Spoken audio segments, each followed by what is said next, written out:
to the ashes. The spirits light up the night, looking down the edge of forever. So stop me to take my advice.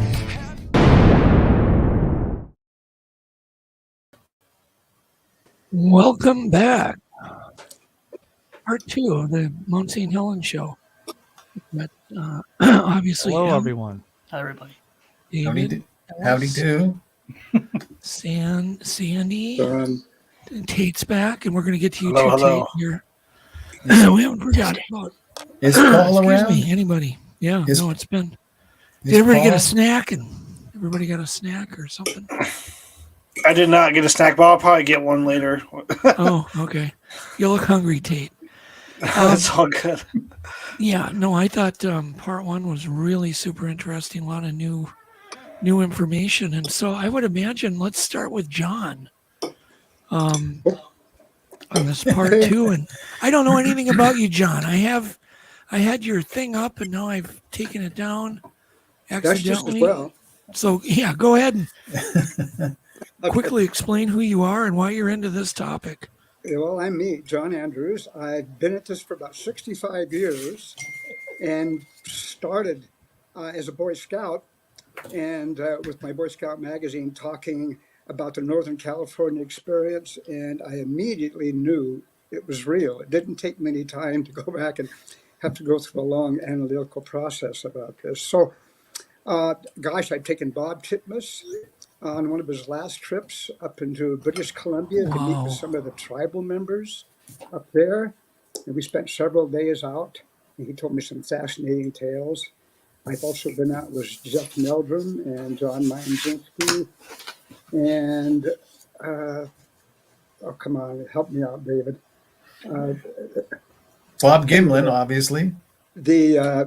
John Green. Yeah, and we were out for 4 days in the Blue Mountains, and we found a winter bed that they had made up there. And I've also had some Indians invite me up to Prince of Wales Island, where we spent 4 or 5 days with the tribal members, and they showed me some evidence of Bigfoot activity. So that's just a small part of what I've done, but I have enjoyed it and I've loved it. And I'm happy to be on the show and be happy to answer any questions you have. John, talk about your statue a little bit.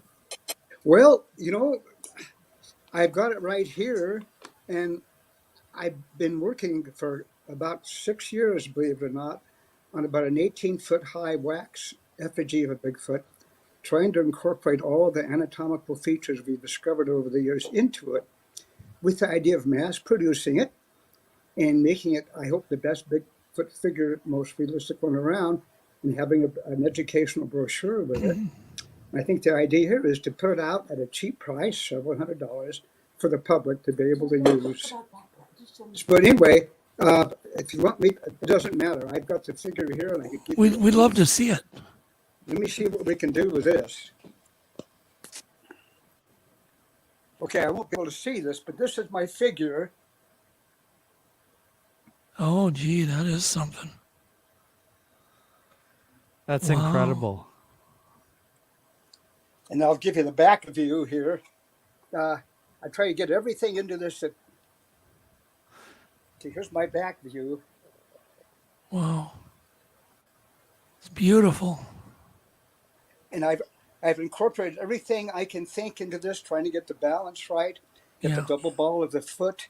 I'm going to shorten my thumb. Thank you, everybody. I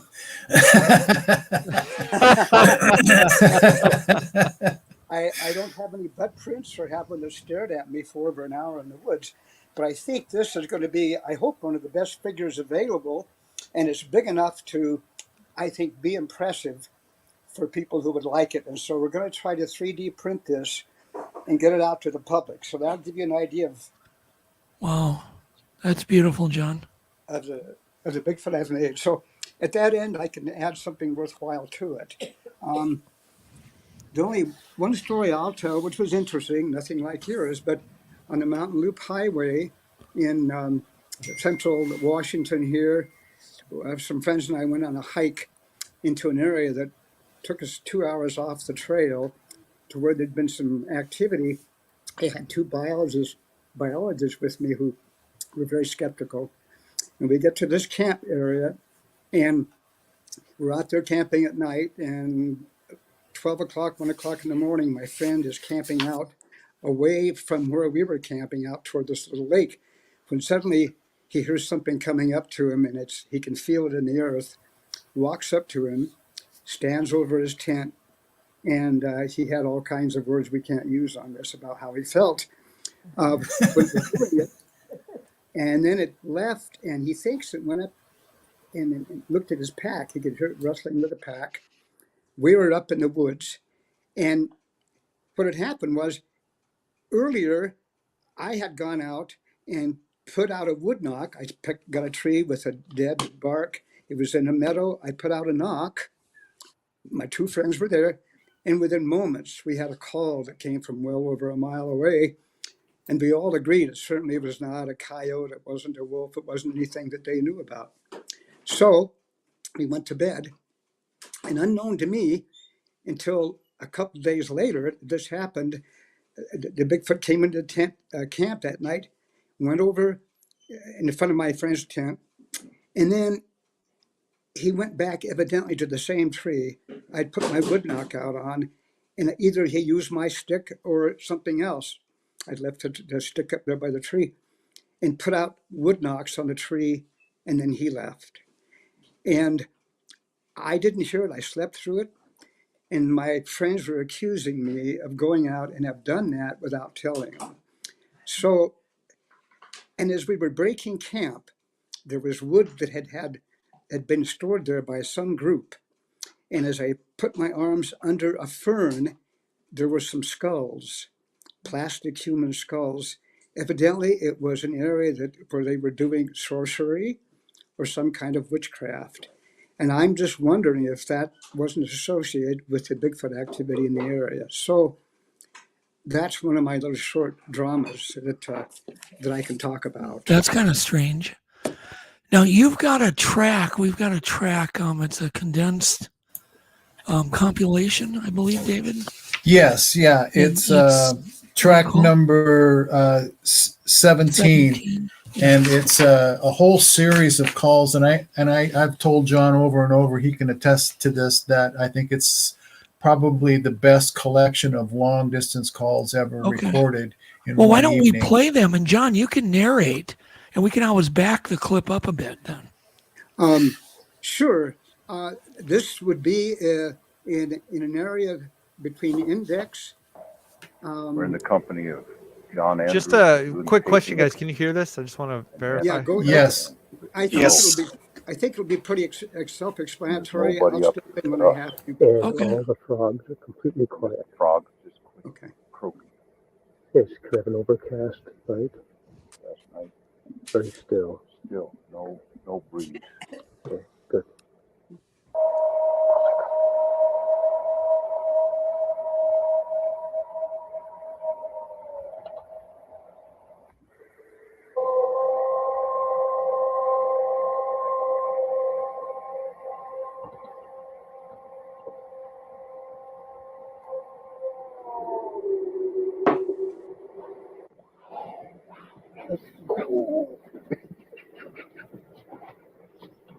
Get it?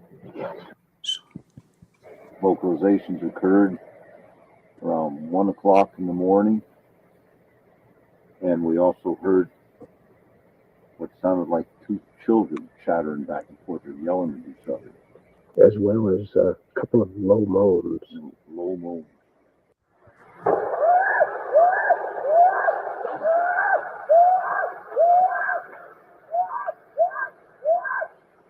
Whoa. If you have a moment, you want to stop that? Yeah, stop it.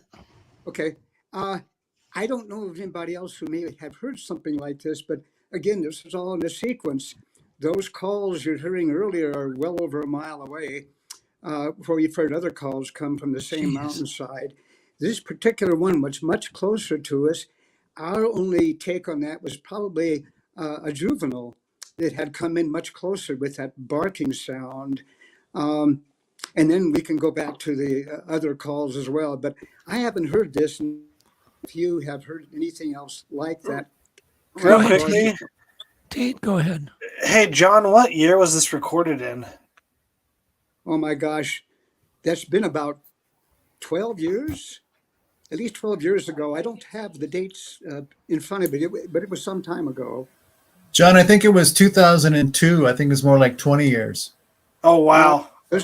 Can't you see what happens to all of us? Okay. It just seems like yesterday, but of course, obviously that wasn't true. But this is an area you have to drive back into. I call it drive-in entertainment. A lot of the locals would go into there, and there's a lake there where we stayed. You could hear a pin drop at night, and all of the sounds we've heard up there were very clear. And we were fortunate to be able to get at least a dozen sounds out of this at one time. And so I think they're unique, and we can go ahead and play the rest. Something was wrong. Shut it up.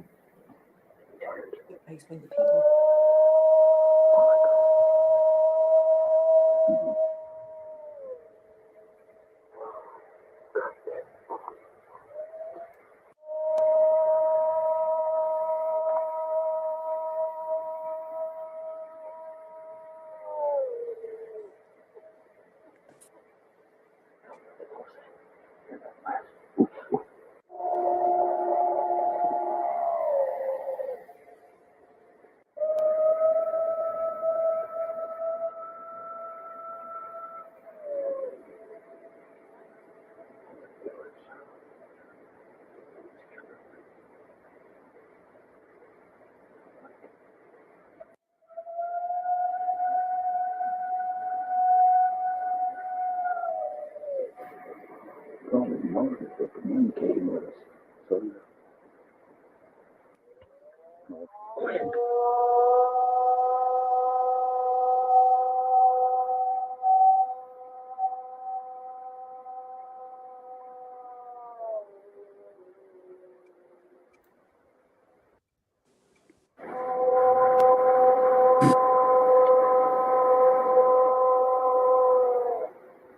See, Alex, can you pause it right there?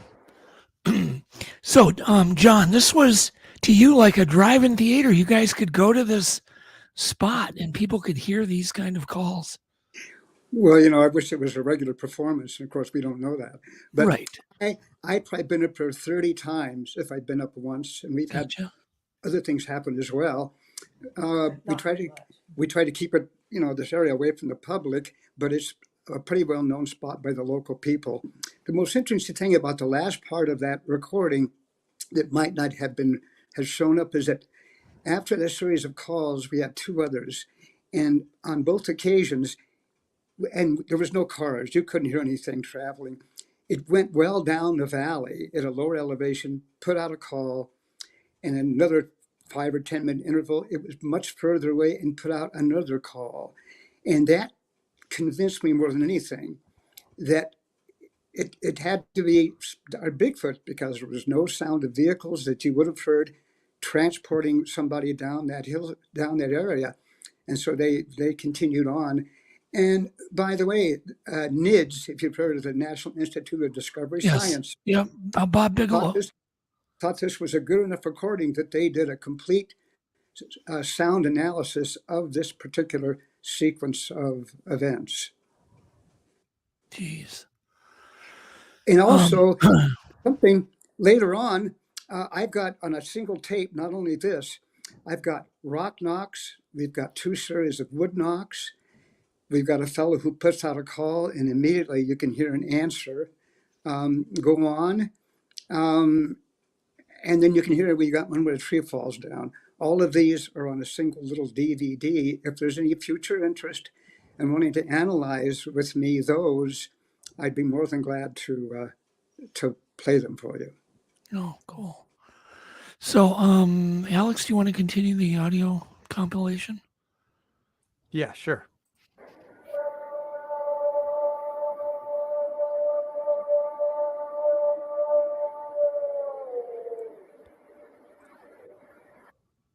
So there is 2 more clips. It looks like, John, that you shared. Yes. Mm-hmm. Well, Paul and I This is bumping.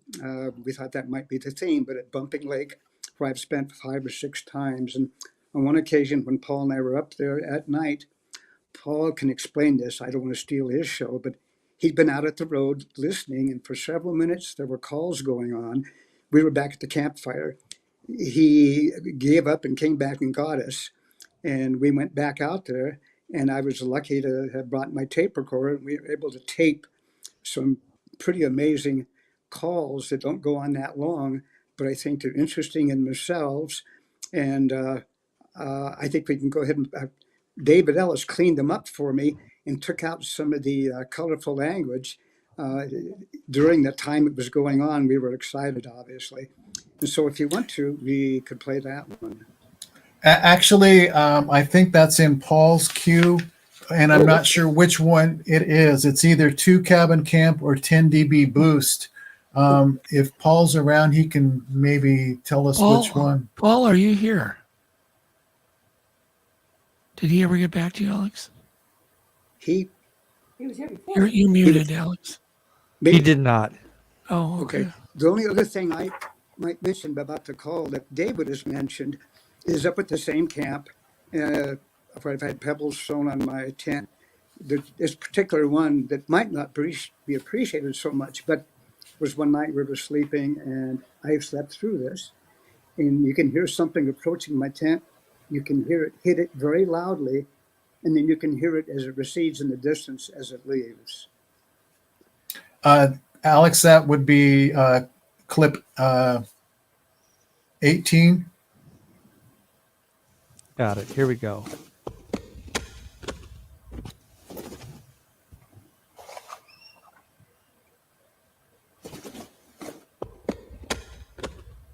Oh, I get. It's a 7-second clip. Is that actually the thing walking away, John? You can, yeah, you can running- hear it. You can hear it walking up, and then it hits the tent really hard. I don't think that comes out of the recording, but at another location, I've had them come in 12 times in one night and do the same thing. I didn't listen to the clip. I didn't listen to it for 2 years, thinking nothing had happened because I slept through it. But you can hear the identical thing going on 70 miles away at a different location, and you can hear them coming in, hitting my tent and leaving, and that happened at least a dozen times in one night. Were you awake when that happened? No. You know, as we know, sometimes they're able to, it appears to induce sleep for us, but the timers showed me that within 20 minutes of us going to sleep, I think what happens is they can hear us breathing heavily or snoring, which is not uncommon for males in the woods. Yeah. And I think that was going on. And I think that's the time they decide to come in and count coup and get up to your tent and do things. No one else heard that. But I certainly had it recorded, and I was amazed that this actually went on all night long, about every half an hour. Yeah. That certainly is not bad. It's actually a familiar story. It even happened to my son. They slept through tons of rock throwing, wood knocks right next to their tent, all sorts of activity. They never woke up. Yeah, he's talking about Blaine. Same thing happened to me and a buddy of mine, Jeremiah, in Iowa. Which was similar? Yeah, we had knocks going during the night and stuff like that, and none of us woke up. Wow. Wow. Yep, and that's interesting. It is fascinating. And I think the area we went into was so terribly remote, I don't think anybody else hardly goes into the area. I think they find a great opportunity for entertainment when we come into those. It doesn't have that human contamination factor that you find when there's other people around, which greatly enhances the, believability of that kind of activity. So have you had the magic thing happen? Have you had a sighting, John?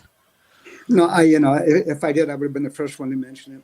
But I guess I've got so much accumulated over all this time from multiple stick structures.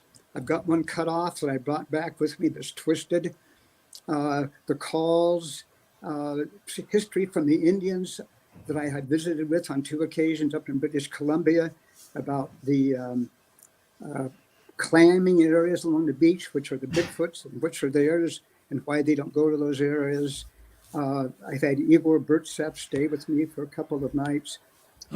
Hey, John, did Yeah. you see Uncle Bones' question? He had. He asked, "Have you been to is it Lumi Reservation?" Yes, I have been to the Lummi, and we went Lummi. back there several times and did have what appeared to be some daytime activity. So I know the Lummi area. I know the Indians in their fishing at night have had their boat literally pulled upstream by the net by what apparently was a Bigfoot in the river. And I was told that nothing else could do it.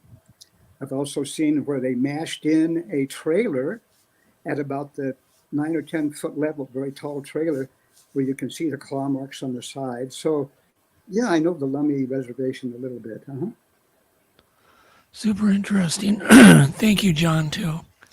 Yeah, thank you for very the much. for the all those amazing answers. But so, what is your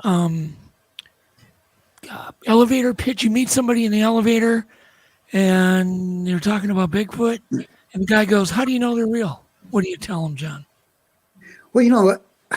When people have sightings, that's obviously the biggest single event in their life. We'd all hope to have a sighting. I don't know if that's necessarily the Holy Grail, but I think when you hear about them picking up 10, 12 foot or 20 foot culverts that are 2 feet in diameter and throwing them into a ditch, taking an earth moving wheel, rolling it and throwing it into a ditch. Gosh, I could go on, I guess, about things that, and also up at this lake where we had the calls, as I was driving in the first time, I'm going across a bridge. I look over to the side, and you know those 8 or 10 by 15 inch long warning signs on the bridge with the diagonal signs. I looked over and I saw one, and it had striations in the paint line, regular striations that were going horizontally. It was wavy. The Forest Service had gone back and had pinned the bottom back in because they're too cheap to put new ones on. I immediately recognized that as a Bigfoot artifact. I took that one off because I worked for the road maintenance, brought a new one back, put it on, and brought it home. And a person, who has the Bigfoot project on the Olympic project, lifted fingerprints off the back of the sign that were 2 inches in diameter. It had been rolled up like a pretzel earlier, and then somehow they had unrolled it and put it back as a bridge sign. I had taken it. When I saw it, it didn't take me any time to realize that humanly that was more remote. See, John, can you move your mic a bit? We're getting a little feedback. Just just readjust your mic or whatever, or your head. Okay. There we go. Yeah, perfect. Now? Yep. Okay. So I want to thank Uncle Bones too for the donation. Thank you for the super chat donation. Yeah, thank you. What else here? Blah blah blah blah. So, I mean, you've been doing this for so long, John. You've got to have a better argument than what you gave me. That they're real. There's got to be something better in you. Well, you know, I think the stick structures, and I've seen a few of those. Okay. We have a particular campsite we go to where there were 4 in a linear row. Again, neatness, as you know, is an attribute of theirs, which all of them seem to have. And I've got an attempt at a campfire. My wife and I were up there photographing this. So there's a small campfire that was replicated. There's a perfect triangle over, under, with the limbs that were used for it, and they're all symmetrically placed. Another 20 feet further, there is a small teepee structure we all have heard about 4 feet tall, that was woven together at the waist, the small area, several times to hold it together. You could hit it and you couldn't take it apart. And then under a tree was an attempt by a juvenile, it looked like, to make a smaller one. Now, these are all in a row. My wife and I were up there photographing these with my camera. We got to the last one. I had my back to the woods. We were photographing it, and a huge tree came down in the forest right at that time. And I've had that happen 3 times now. So when I see these, I have to ask people to replicate those, and I don't think anybody could replicate that. They could, given the time, but not the knowledge. Right. And so when I've seen footprints that are 4 to 6 feet apart, and I see the stick structures, I hear the calls. I've seen gates, Forest Service gates, with 4-inch galvanized steel pipe that had been bowed in the middle, bowed down over a foot from being horizontal. I've seen bat boxes in Northern California, where I think that the Bluff Creek film was taken. One of those bat boxes was 15 feet in the air on a 4-inch round galvanized steel pipe. It had been bent to the ground Jeez. with the bat box still on it. You Have couldn't you ever raise it. noticed? Have you ever noticed, John? They'll have a sighting in one of these, especially out west of, like in the Gifford Pinchot. They'll have a sighting. They'll close the road. They'll block it off for a while. Well, it's right. It's very true. And we've got an area up in off Ross Lake that we go to. It's a fantastic area. I'd be glad to take people up there, about 6 miles in, where people have come running out at night. They wouldn't, as you know, you've heard this, they'll leave everything behind. The Forest Service has called it the haunted campground. We've had some activity there. And it's interesting that of all the campsites that you can go to, these are the only 2 they make it difficult or almost impossible to arrange ahead of time to go to. You have to be there in person on the day that you have to go ahead and use it. They don't do that with any of their campgrounds but 2. And so the question is, I mean, listen, we have a litany of stories from that area of rocks being thrown, of trees, of calls. We've had things happen there. I've got slides of footprints, 3-toed footprints of them coming out of the forest, going over rough rocks with their feet, not carrying, and going back into the forest. It's an area I want to go to this year. If there's a few people interested, we'd probably be glad to go. It's a real adventure. And why would they close it off? Why would they make this, well, not close it, why would they make this such a difficult place to get into? Of all the campgrounds, there's only 2 they do this to. Why would they do that? Super interesting. David, you know John better than John knows himself.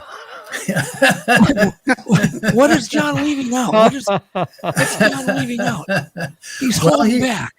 Well, he did cover, and I'm glad he did mention it, that he had his audio analyzed. So it's not just by guess and by golly. He did take the time to reach out to science and have them say, what is this? I don't know what it is, but maybe you can tell me. And not only did NIDS look at it, but they had the University of Nevada, Las Vegas look at it too and put it through some software. It came back, well, we'd like to tell you what you think, but because it's a statistical anomaly, you need to go get more of those recordings. So it wasn't that they denied it, it's because they found some stuff that was outside of human capabilities and characteristics. Yes, Tate. I want to say, like, those bat boxes that John was talking about, I agree that's kind of weird that they were bent like that, like he was saying, because I go up to Bluff Creek all the time, being a part of the Bluff Creek project. I've seen those bat boxes near the film site and Laird Meadow, and they're about 15 feet tall, and they are steel, so that is weird being outside the range of human possibility for sure. And so they're bent, correct? Yes. Well, one insight that might be interesting is my friend and I had gone there. He had a call. John, you got to move your head. Okay. There you go. Right. We had a call that we heard at a campsite where more activity had taken place. But as we're driving this rim road, those brown Forest Service signs that flex back and forth, and they'll have a number. Right at the bottom of that sign was a little bitty Bigfoot picture. And they weren't on any other sign. And so we drove down this road. We get to this abandoned campsite, which hadn't been used for years. And right in the middle of the campsite was, written in stones, was BSSF ? BFS, Bigfoot Film Site ? is my guess. And that is where we had two bat boxes. One that was completely disassembled without any tools, and the other one was bent to the ground back in the forest where no machinery could get to it. So we had several things going on, but the insight of seeing the little Bigfoot sign and then seeing that written in stone told me it could well have been the place where Patty was filmed years ago. Yeah. What year was that, John, that you saw that written in stone? If you remember? Okay, here you go embarrassing me again, right?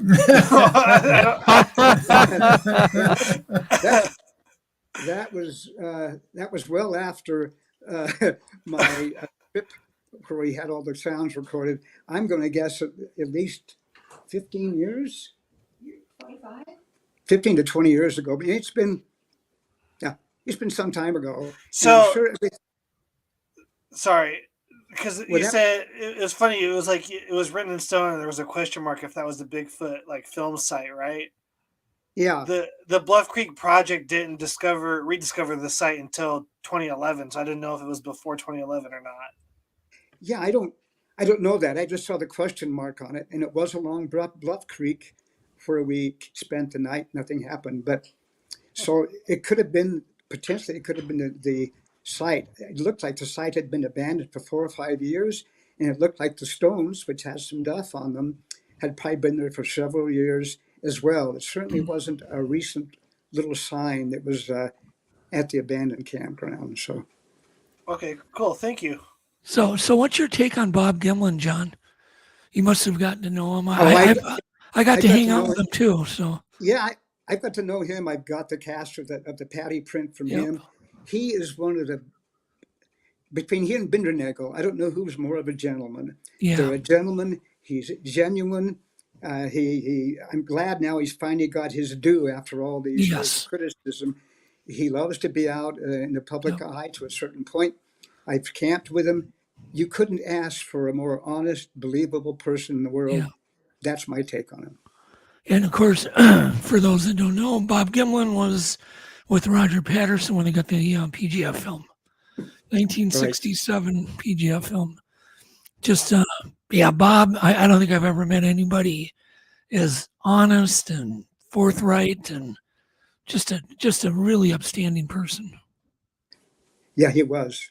And he certainly endured a lot of criticism for years, and he was very bitter about that as well. Yep. So. No, I love Bob. He's amazing.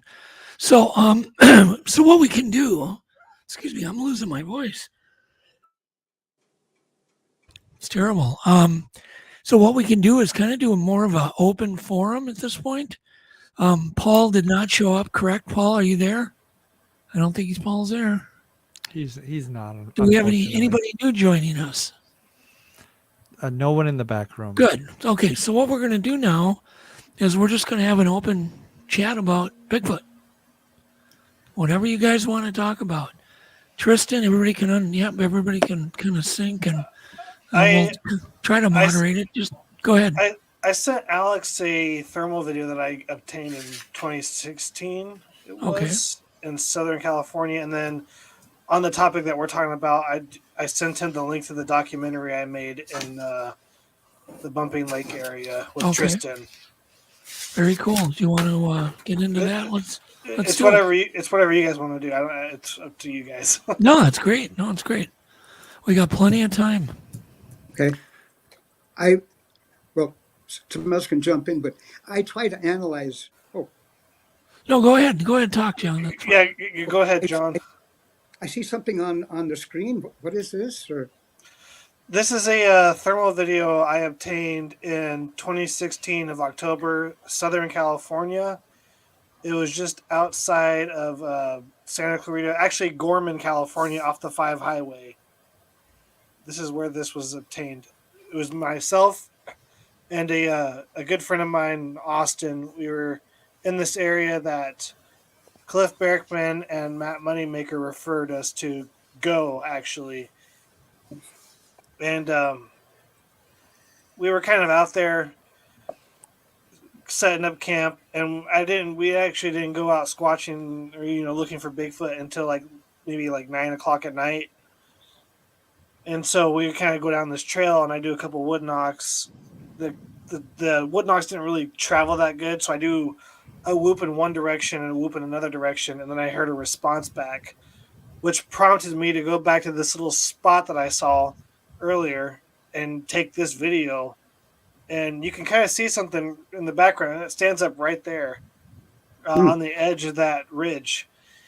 And so the crazy thing was we were seeing lights in the distance behind that ridge, and we were thinking like, okay, maybe it was that, but we're kind of swaying back and forth, wondering if that was eye shine. This is the end of the video, just walking back to the car, Alex. But we were like swaying back and forth trying to figure out what it was. But this eye shine we were seeing wasn't moving with the other lights behind it. And at first, because I've never seen this place during the daytime, and we were like thinking maybe it's 50 feet away.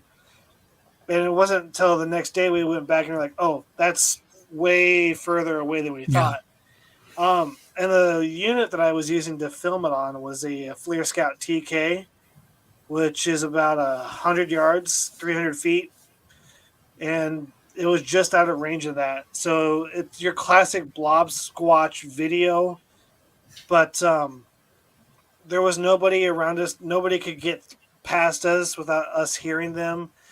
It really wasn't bear behavior, because a good buddy of mine did a documentary on that video, and a bear's eyesights are only good at 30 yards. Yeah. Past that, they rely on their smell, so it wasn't bear behavior. And just so you know, bears barely show up on a thermal.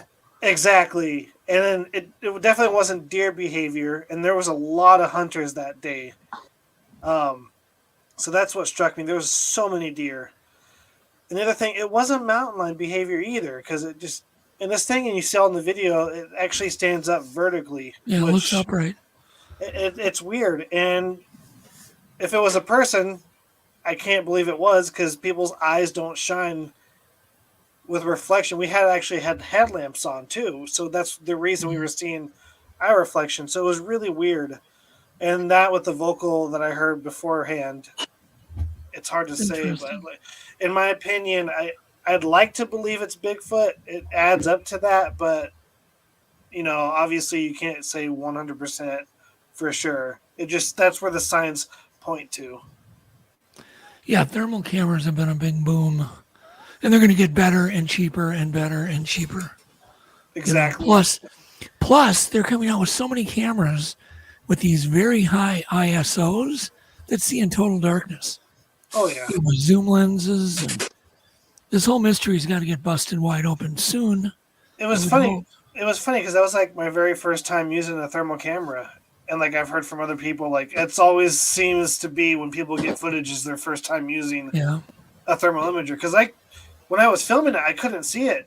In the video, you see me kind of flicking through the filters because I couldn't see it.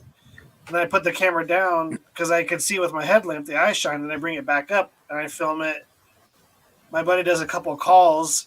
The thing stands up. He's like, dude, it's gone. And that's when we start walking back to the truck because I just believed him. But, in hindsight, if I could have done things differently, I should have just kept filming and never just listened to him. Shoulda, coulda, woulda kind of thing. It's true. Is there anything, Sandy, I don't know if you were waving. Do you have anything that...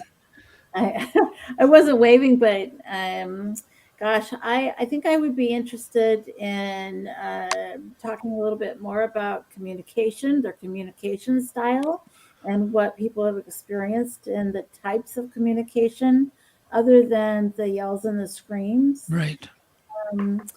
So I know we all go to different areas across the country. There's lots of researchers that are making comments here. So I would be interested in learning more about their communication. That's fascinating.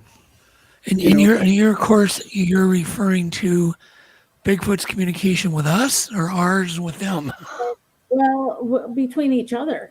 I don't think that they're communicating towards us particularly. There are circumstances, certainly, but they're also, I think they're communicating amongst themselves, whether it's directional, educational, it's time to come in. It's, leave those humans alone, whatever it is. Right. But probably 2 years ago, we were at a forest, and it was so damp in this forest. It was on the coast, and you could barely make a stick break when we were walking in the forest. But yet, all night long, you would hear sticks breaking and popping, and trees, like the out of the park Louisville slugger type wood knocks. Yeah. And it dawned on us that this is not them hitting anything or breaking branches. This is probably mouth or body slaps, Yep. Clicks, pops, you name it. They're communicating with each other in that manner. So it was very interesting, and it made us, think twice every time we hear a tree whack. Now it's like, okay, okay, they're not doing that with their hands and a piece of wood. It's probably some sort of a clap or a body slap or a guttural thing. Right. So those that have habituated with these folks, I'd be very interested in hearing what types of communication they have witnessed. Yeah, and you can leave comments. Like if you watch the show a month from now, put some comments down. In the comments below the show about that. Tristan actually recorded, to me, some of the more multiple creature recordings, because you can hear all these different voices coming from different parts of the lake that you were on, all different tones, different. You can just tell they're different ages.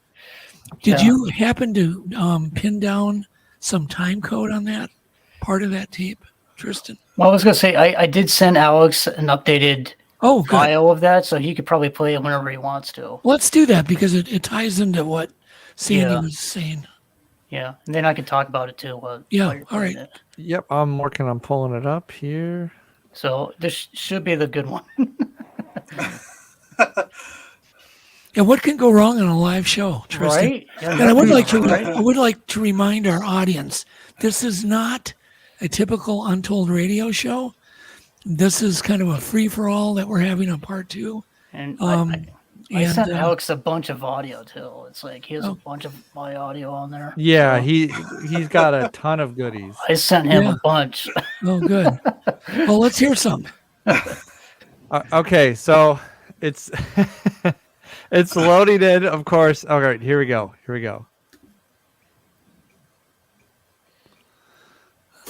You guys hear that?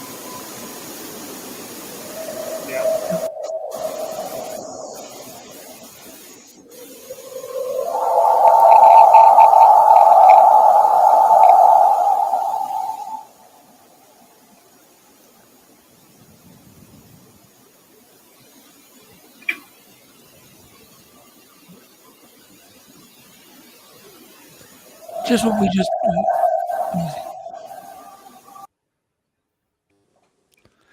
Alex, you're mute. You want me to stop that?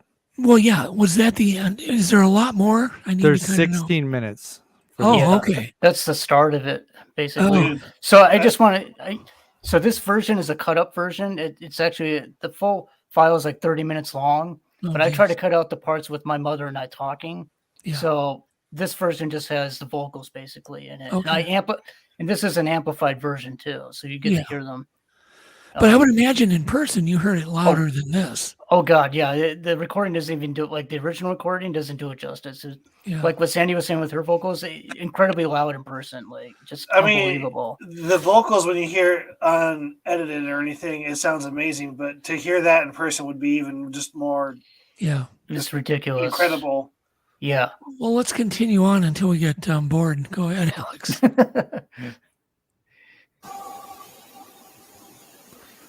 But listen for the different voices.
It gets louder, believe me.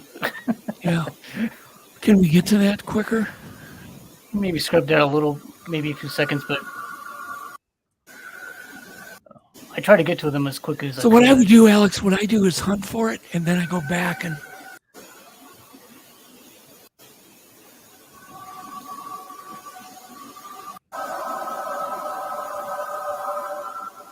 that's a good one. Oof. Yeah. So pause it right there. John, what are your thoughts on this? Well, I've heard some others, like the Puyallup sound, maybe you've heard. Yeah. That Yep. has similar kind of that grating siren sound that I've heard here. Yep. But, there's no doubt there's no other animal in the world that could make that noise. Yeah. You're in a forest environment. Was that during the night, Tristan? Or Yeah, it was at 2 a.m. in the morning. okay, that's one of yeah. our magic formulas. Is they always take place. I call the Cinderella hour, but somewhere between 10 o'clock in the evening and like 2 or 3 in the morning. A very unlikely time for someone to be out there trying to entertain you. Yeah. And so when you put that all together, and the sheer sounds, I'm sure the volume is much higher than what we're hearing. Yeah, What are the it was conclusion incredible. can you come to? Well, the main thing is you hear this dual tonality to these calls. It sounds like one animal has two sets of vocal cords. There's this you can't even put your finger on it. You hear it, you just know it's not a human screaming. There's this dualness. Don't you agree, David? Is there a scientific word for that? Yes, it escapes me, but I've heard it described so many different times by so many different witnesses and myself that it's a two component. It's a high component and a low component At the same time. Yeah, and we've even investigated throat singing, Doug. Right. Yes, we have. Yeah, and discussed which came first, the monks doing it or somebody teaching. Somewhere down the line we learned to vocalize like that. So yeah, it's almost as if the Inuit and whatnot observed a Bigfoot doing it and tried to duplicate it. Something happened. How common is it for just your average animal like elk or wolf to howl 16 minutes like that straight? Is it kind of rare, or does that happen? I've never heard of it. I think fox and coyote can do it, and that's where it creates the rub with the skeptics. Yeah. No matter what you do, you're not going to convince them it's not a coyote or a fox. Except it's kind of hard for a little fox to carry. It's hard for a fox to shake your pants legs. I know. To feel the vibrations going through your body. I get it, but they don't get that volume when they hear it on a recorder. Here, listen to this, and you go, well, that's kind of tinny. What are you talking about? Texas Jack, he nailed it. He goes, it's polyphonic. Correct. There we go. Good Thank job. you, Texas Jack.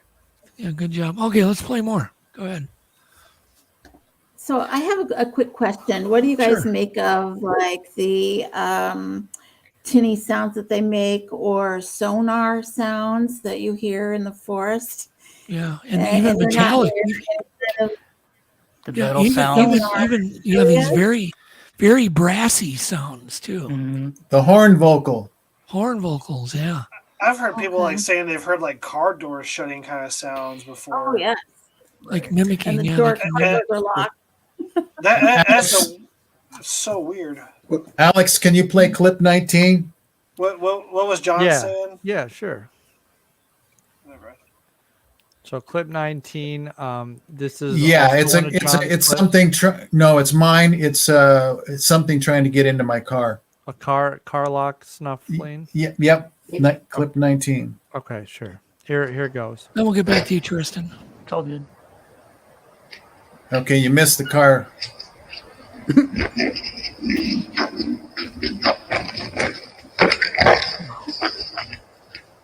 Wow. Whoa. That's a lamp. Play that again from the beginning. You can hear these vocals almost like talking. That's the car door.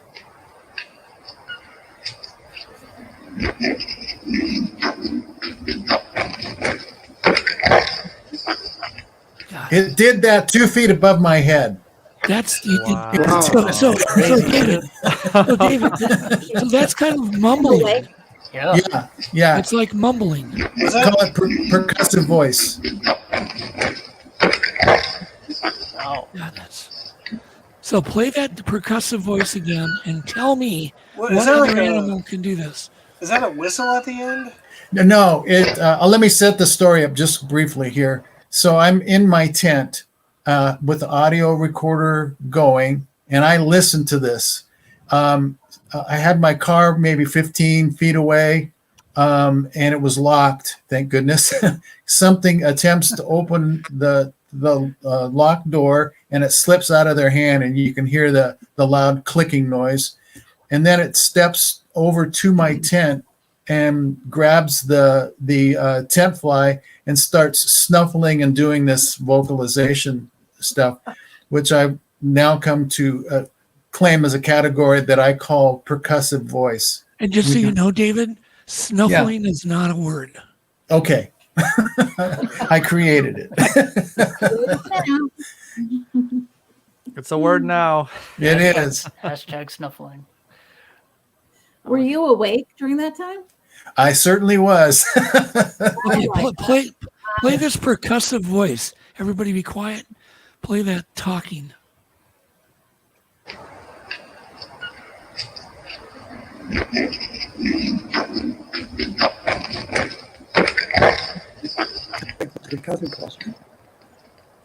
You,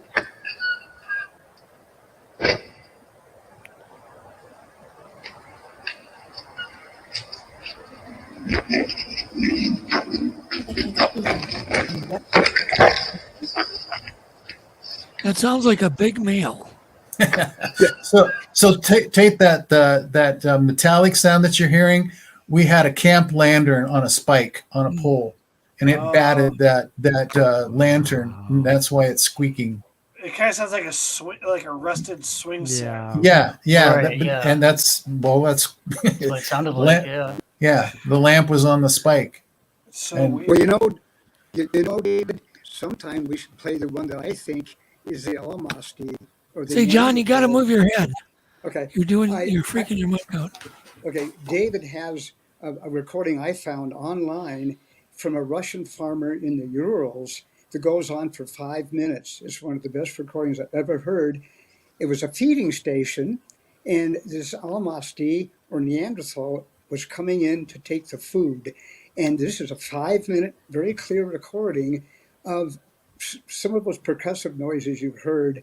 And I wish at some point we could play that, because in my book, I think that's what it is. I think it's one of the best recordings that's ever out. Tristan, it's funny John should mention this, because when you played your clip with the crackers and the peanut butter, and those kind of slurping sounds are in this tape that John's talking about. Oh, Because- really? Okay. Yeah, this farmer was putting food out in his barn. He had noticed that this creature was coming around, and he was feeding it, and then he got the brilliant idea of, why don't I record it? And I have, John, you may not know this, but I have broken that down syllable by syllable. Yeah, you did. I think you sent me all of the analysis. Of Yeah, it. and it's 5 minutes of this Guttural. speech type things that Sandy referenced that you'd like to hear more of, and odd, weird sounds. But I have probably 40, 45 clips that I've condensed it down to what's called trigrams. Can you play some? Yes, but not tonight. Why? Send one down. Yeah, I would love to have us hear this, because it's almost like a studio. It's almost artificial. There's no other external sounds other than the dog maybe barking in the background, but it's clear. There's no wind. There's no distortion. It's by far one of the best recordings I've heard. Unfortunately, it has some sounds similar to what was recorded by, I believe, Sasquatch, Ontario, and there's a whole bunch of folks that discount that type of speech, and they claim that he copied that style from something that has been discredited. So Yeah. that means that this is discredited, without taking into account that if you listen to the whole thing for 5 minutes, I don't think any human could recreate it, because there's so many variants and so many different sounds. And that's why I say I broke it down into quite a few different trigrams, and Yeah. you can really hear those kinds of things. That's what Scott Nelson did with the Sierra Sounds. He broke it down into itty bitty bits, and then he was able to decipher what was going on. Have you ever looked at Mike Patterson's stuff? No, I have not. Yeah, we should at some point give him the, certainly I've talked to Mike several times. Mm-hmm. He just seems like a great guy, but and he Yeah. seems open to having his stuff researched. So no, I understand. he has taken a lot of criticism, and of course, none of us know. So Exactly. we don't know. I hate to point fingers at anybody. I do want to say real quick that I did provide Alex with a bunch of speech audio as well that I've captured. Oh, let's go ahead and play some of Tristan's. I would go like from 35 up. 35 and up? Yeah, just like play as many as you can. I don't want to take up the whole show with them. I'm just saying. No. I provided a bunch of. Yeah, he did provide a bunch of really great content. Go ahead and play some. So I'll start at 35. And feel free to narrate these, Tristan. So much better if somebody's got Yeah. Well, I might have to hear them before I can. So this is 35.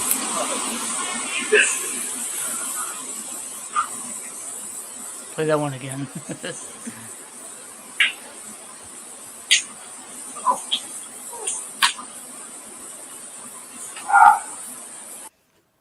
Can you play that one again? Yeah, sure. It's one of my favorites.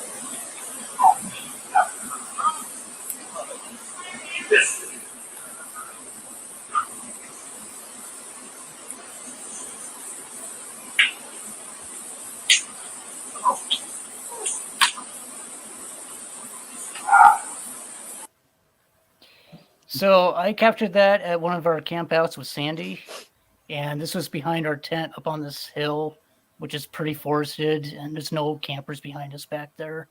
So that's where I've been placing my recorders behind our tents back in this area here, and I've been capturing all sorts of speech and vocalizations from back in there.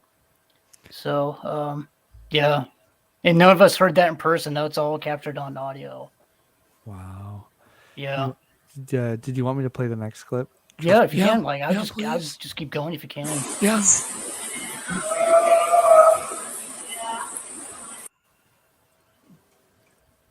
Again, yeah. So this is a 4-second clip. Yeah, that nice. Yeah, again, that's all from the same area.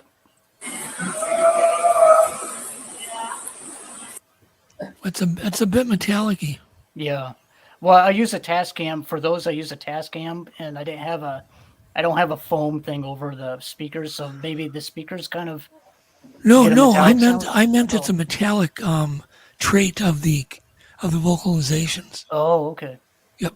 Yeah.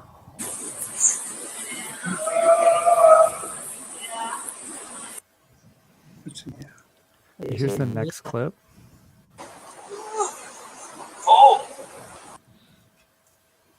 Explain, Tristan.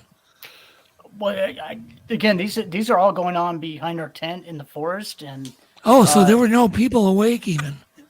no, we didn't hear any of this. This is all going on in the woods, Oh. and Sandy can attest to this too, because All right, so play it now that we understand. Play it again, Alex. So that voice was not a human voice. It's not one of us. Oh, okay. Wow. Nope. Now that So- makes it that much more That's what I'm interesting. saying. Like So none of play these it- voices are ours. that It you're sounds hearing. almost like a female, I guess, one of them. Mhm. Go Probably ahead, male Alex. and female. Yeah. Yeah. Jesus. That reminds me.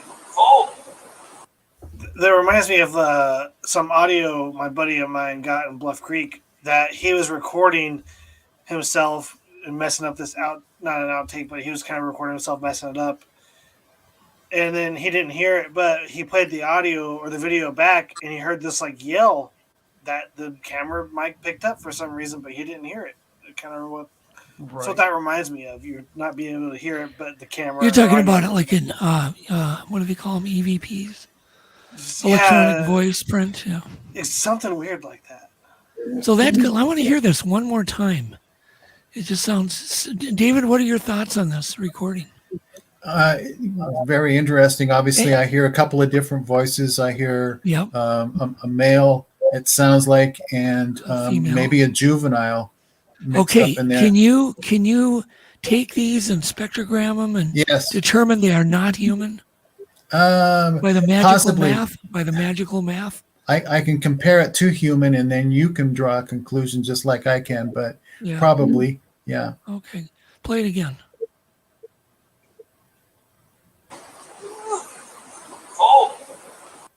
Jesus. To me, it sounds like somebody's. Yeah, Cool. I know what you're thinking. I know what you're thinking, Sandy. I can't even do that though. Away, and Dad is saying no. No. But the way I can't even do that. That would be hard for my voice to do. The way that female voice is able to do that. It's almost like a falsetto kind of thing. It's like we gotta play natural, it. Just play it one more time. Okay, just one more time. Everybody quiet. What is the male saying? Alt. I don't know. Yeah, that's what I'm hearing. Well, the fact that you're asking a question, what is it saying, is implying you hear speech. No, I know. I don't hear any speech. I hear kind of, Yeah. That's speech. That's an expression of some sort. Expression, yeah.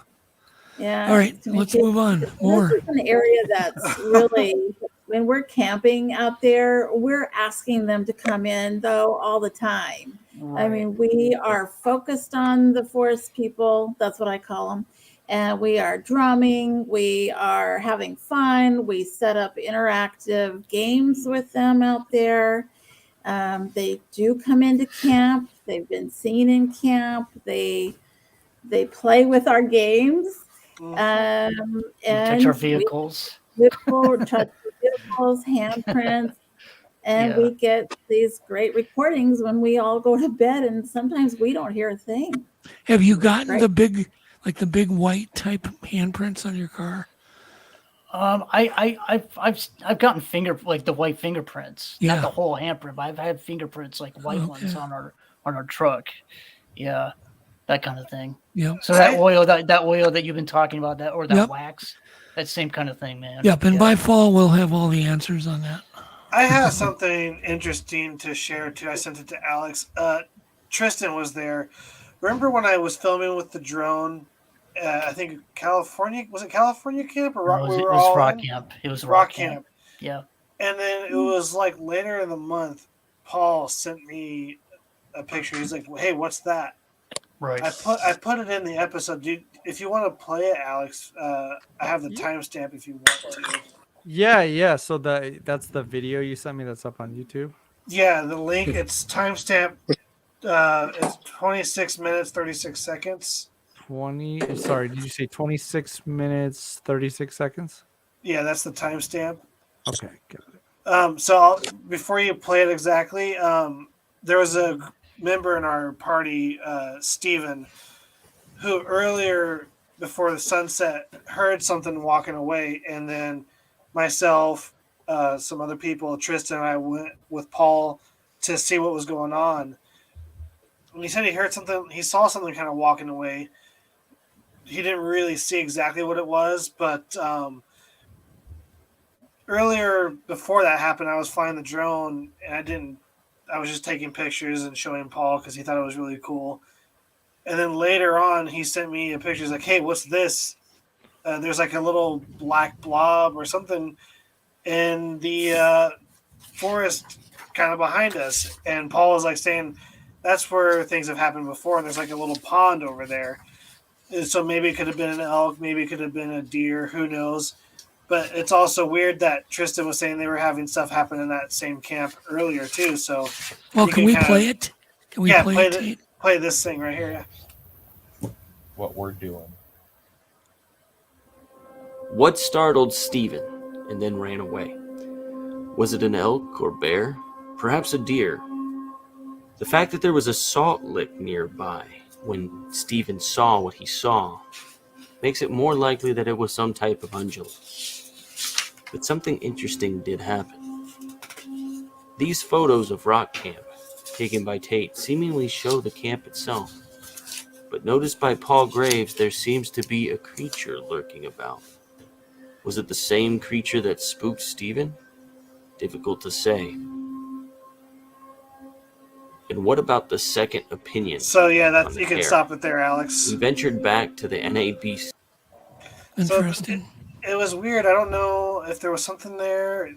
It seemed, I can't remember if Paul went back to kind of investigate it or not, but it's an upright something. It could be a stump, but it could be a stump. But it was just weird that he pointed out, and it seems like it always happens that way. Like, oh, I didn't see it, and then there's something there. But I can add. Oh, go ahead, David.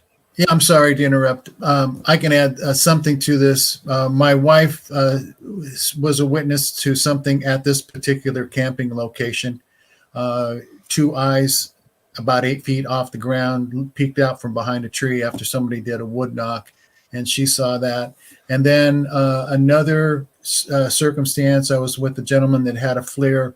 He was in that same area, and he saw one peek out from behind a tree, and he was able to watch it on FLIR. Unfortunately, it was before the time we could record and watch at the same time. It was just one of those monocular devices that didn't have recording capability. But I stood with him and I said, don't take your eyes off of it. You watch it until it goes away. Because if he would have handed it off to somebody else, we know what happens. It's gone. Yep. I believe earlier on in part one of this, this is actually where Bart saw that thing on thermal. It was about a quarter of a mile away from that location. So yeah, that was the other camp then. Yeah, California camp. Yep. Okay. Yeah. So kind of in that general vicinity, though. Yeah, same area. So within walking distance. Yeah, exactly. Well, can we play more of Tristan's audio here? Yeah, sure. Absolutely. Please. Let's see. Let me get back to it. Where were we? We were somewhere around like 30. And I was going to mention to John, your mic is unplugged, John. I don't know if you can hear me. Your mic is unplugged. A good job because I don't see anything below me. There we go. We got you. We got you. Okay. Well, I just wanted to say I did look at that quite a bit, and I've analyzed other ones. I think it's a play on shadows. I pulled it up, and you have two pictures in a short sequence after another. There doesn't appear to be any movement in it. That doesn't mean anything, but I can see vegetation hanging out beyond it as if it was over the shoulders. There's 5 kind of blobs coming out of that particular one. But over the years of looking at these, it looks like to me like there's a shadow coming from the back of it, giving it this dark cast by this, what appears to be a short bush. And if you look, all the shadows are coming from the same direction as is that one. And it just, I wouldn't pin myself on what I saw. It was interesting, but that's all I can say. But it certainly, there was nothing there to convince me. Blob squatches have no scientific value at all. No, I agree 100% with John on that one. It was definitely just interesting at least, but nothing you could say even it would be an animal. Yeah. At that point. But what is interesting is Tristan's audio. I want to get back. Did you want to get any of my audio in? Yeah, we will. We will, David. Yep. Okay. I'm just curious. Yep, absolutely. Go ahead, Tristan or Alex. Play some more. Yeah, I forget what number that was.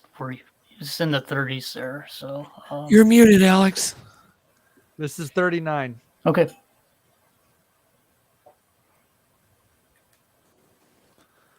This is like herding cats.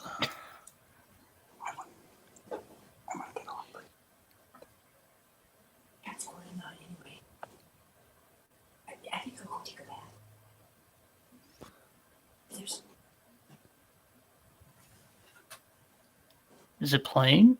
Not playing, Alex. We're not hearing anything.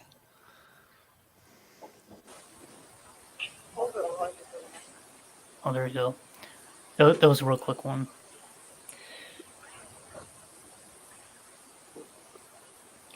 So There you go.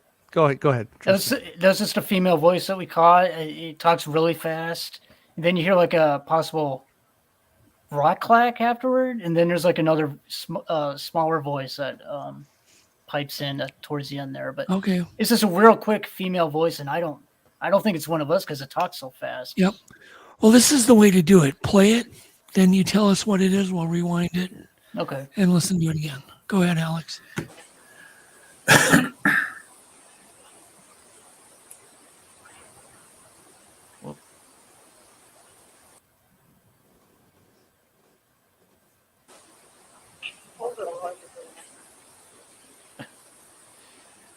It just sounds like two humans talking. Yeah, but then you hear like a rock clack in there too, and I don't know. No, I realize. All right, let's move on from that one. That one's non-impressive to me. Here's number 40.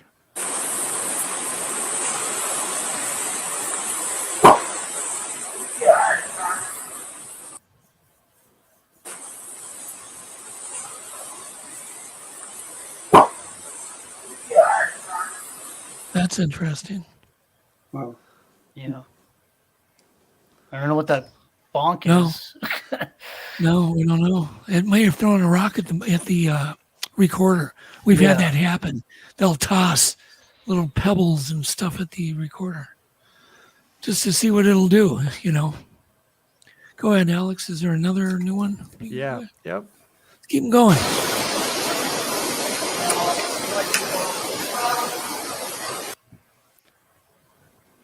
Nothing? That was recorded in that same spot where we get all those other audio. It's, I mean, whatever it's singing or what, I don't understand. Tell us what it is. Something singing for some reason. All right, here's the next one.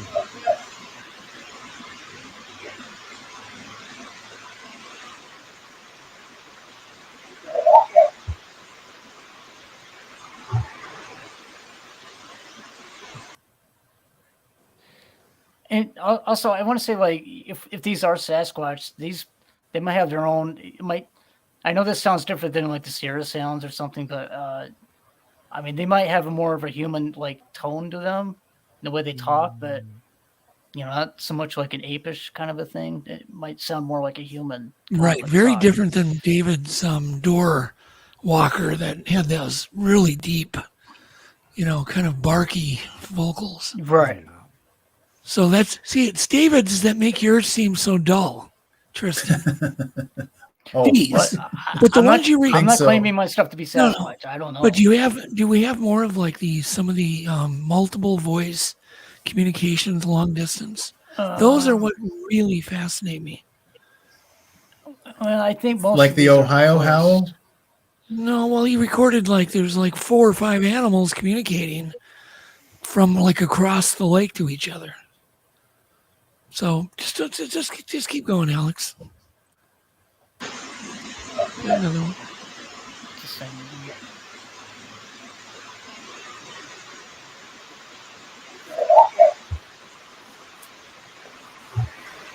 That's different. That was a bit interesting.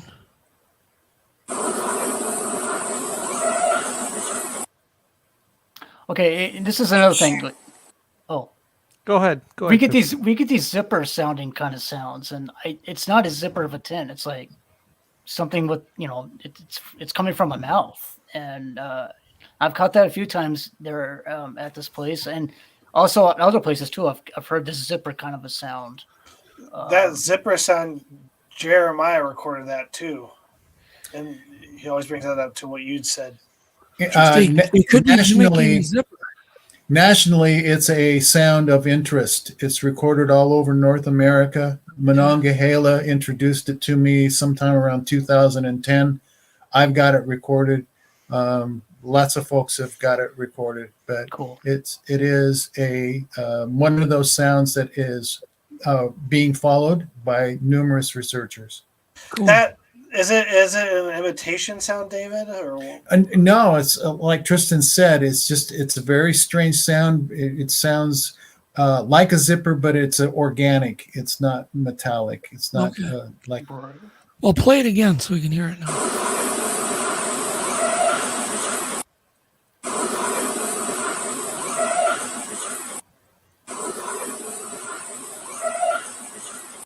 Sometimes it has kind of a slide whistle sound to it. Yeah. It's just a real quick uptick in Yep. its sound. Yep. So using the word zipper for kind of lack of a better comparative. Yeah, it's just that's what Monongahela came up with the term and said. Gotcha. He noticed it in some of my recordings that I sent to him, and he pointed it out. He said, "This is something to follow." Yeah, and I guarantee that. I guarantee that sound would hypnotize a chicken. For sure. Nice. Okay, so let's keep going here.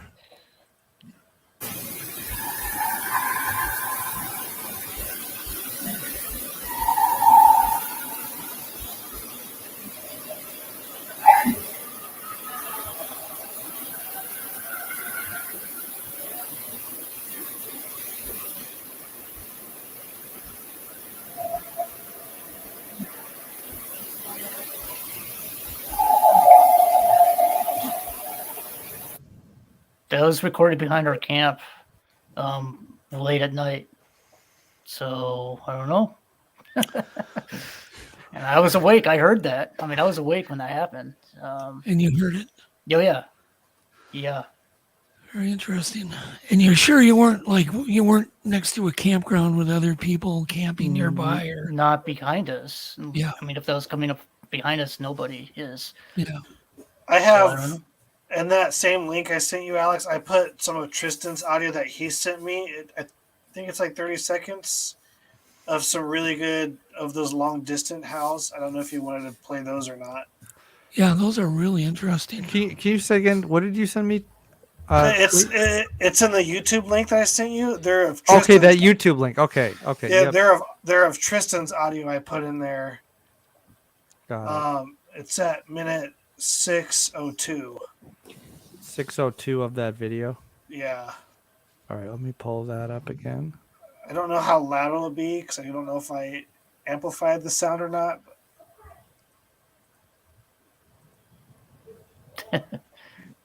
Lake is low, and that's mainly all I've really encountered here at Bumping Lake.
Clearly several voices.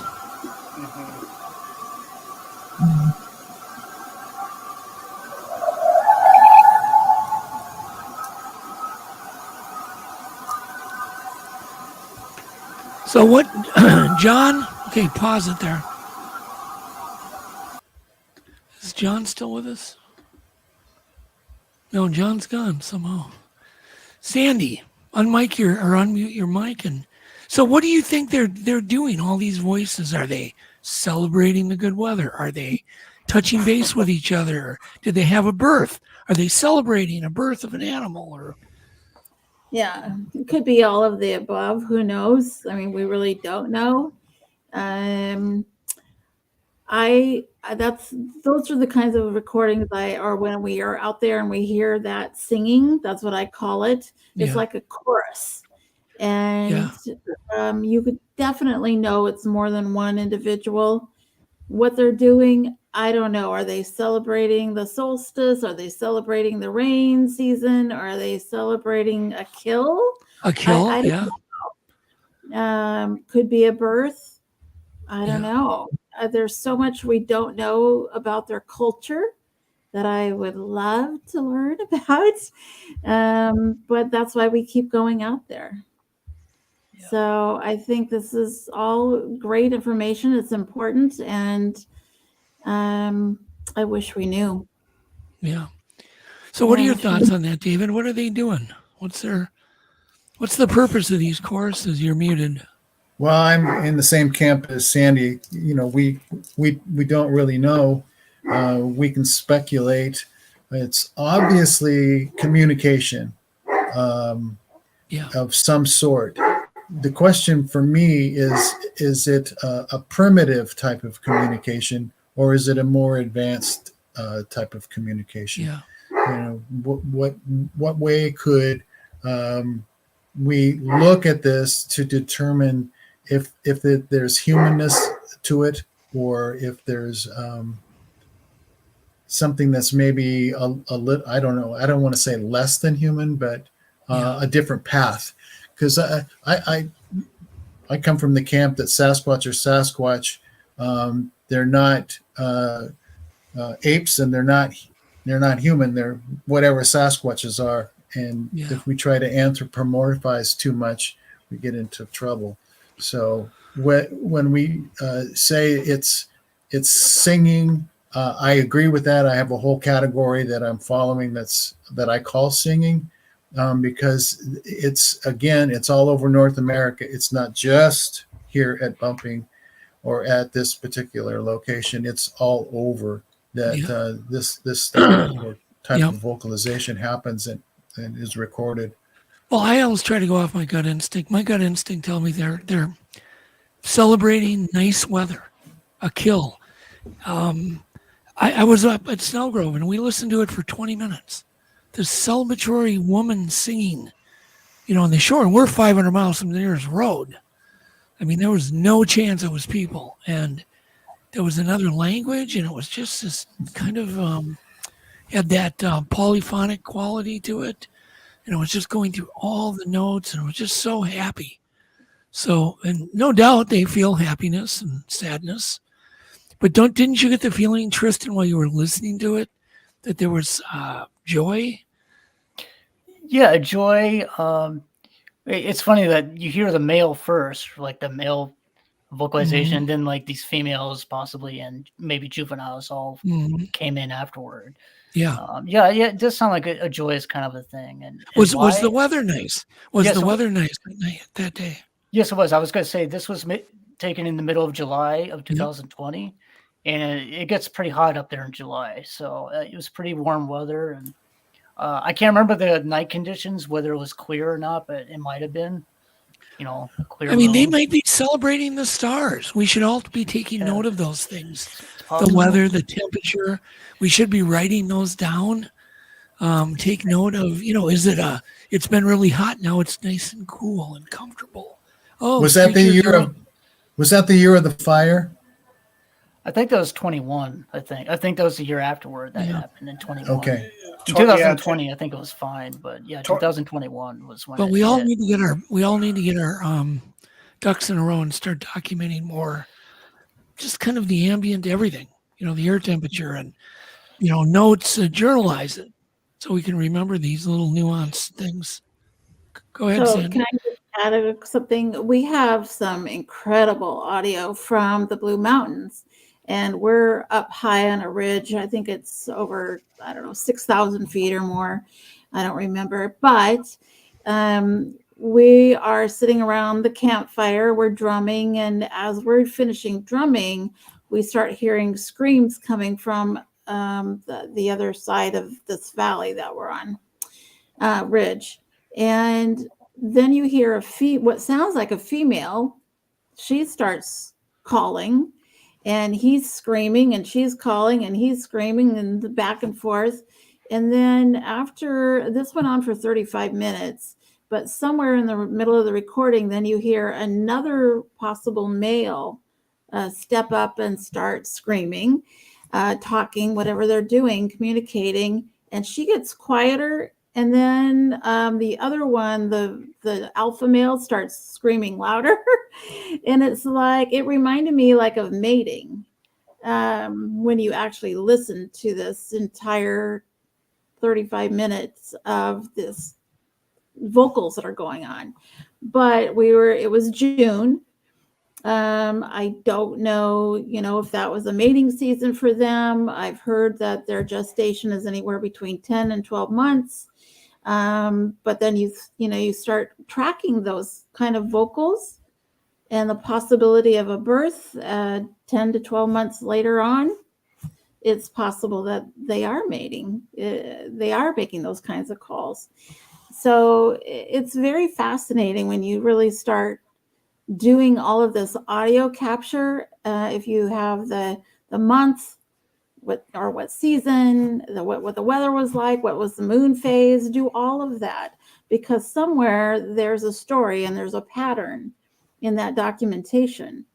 And we may not know what it is. We may be totally off, but unless we track it, how will we know? Yeah, exactly. Right. Yeah. You're not too far from the Bluff Creek region, and if you're in the Blue Mountains, right, Sandy? No, Bluff Creek is in the. It's further south, right? The Blue Mountains is over by Idaho. Oh, okay. It's over that way. It's more east. Okay. Yes, way east. Yeah, almost to the Idaho border. Yeah, the Blue Mountains are where Paul Freeman did his research. And, yeah. Mm-hmm. I'm thinking of another one then, I guess. Yeah, something else. Yeah. Time to study the map. Tape. I know sometimes my mind just gets muddled. Yeah. Well, one thing I want to question is, what if these things are so elusive? Why do they think it's okay to make these kind of vocalizations when there's other campers around? Because there's clearly other campers around at some of these places. So because nobody believes it. Yeah, I mean, like, why would something so elusive make these kind of vocalizations? Kind of. Well, they know. They certainly know nothing's going to sneak up on them. No. Right. I have a feeling they're a lot farther away than you might think. Possibly. Well, I think with the place, like where you got this audio, the ridge, it's like kind of in a valley. It's in a bowl. So these things could be up on those ridges, and when you're that lung capacity that they have to project that kind of sound can go a long distance if they're on top of that ridge. Yeah. True. So anyhow, somebody had mentioned about Freeman. Freeman was in eastern Washington in the Blues. It's a very arid part of Washington. And it all took place. They did a lot of research in the watershed area, the Mill Creek watershed. How far are you, Sandy, from the Mill Creek watershed? No, I'm out on the Pacific Ocean, so it takes. Oh, you're the other direction. Okay. Yeah, Sandy, we cannot figure out where in the hell you live. We have no idea. We got you bouncing all over. Okay, so you're on the west coast of Washington State. We are by the Olympic Peninsula and that kind of areas. Yes, that's just a little inland from us. Yeah, so we're on the coast. We're on the ocean. How far are you from Forks, Washington? That's about 2.5 hours north of us. Because I'll be there in May. In Forks. Okay, so we'll be there. Cool. Do you ever work with like the Olympic Project, Sandy? Or no? No. Well, David, I've spoken to him a few times, and we started collaborating probably 4 years ago, and it was over 3 or 4, and it was over some. I don't even know why we reached out, but he has got some great footprints from this area where this lake is. And was following this family with these different characteristics of these footprints. And I was finding the same kind of footprints all these years later. And I thought, wow, this is interesting because that shows us that this family, this clan is alive and it's thriving and they're having offspring. And isn't this interesting? So he's got some incredible information to share as well. Dr. Dean Bertram just came on. He said, perhaps this is all for the benefit of the campers. It's as good as any other explanation. I asked Not bad. my whole focus when I'm out there is them. And so, and I do ask them to interact with me and to sing for us. And if they do, great. If they don't, that's up to them. But I ask for it. And I'm not afraid when I'm with other people.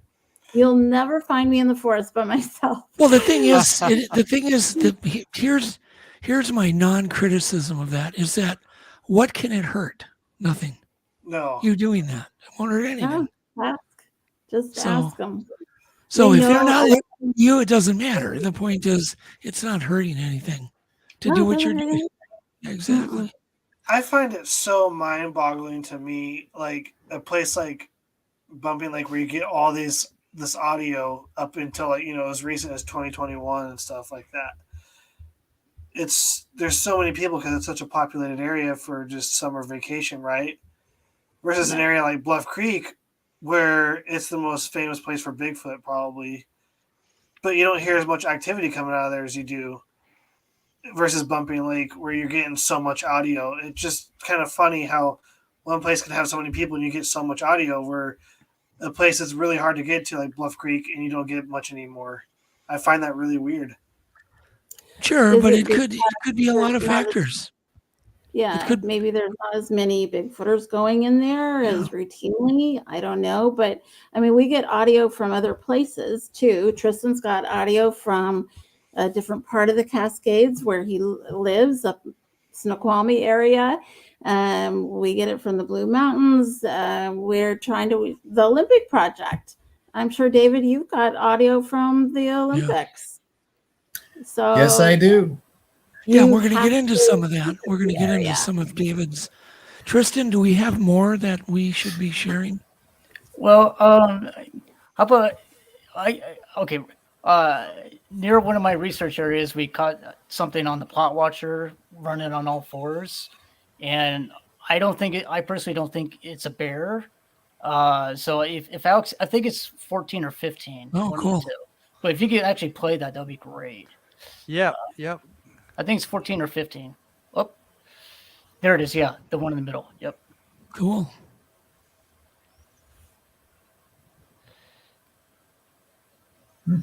So it's like in the very top right of the shot.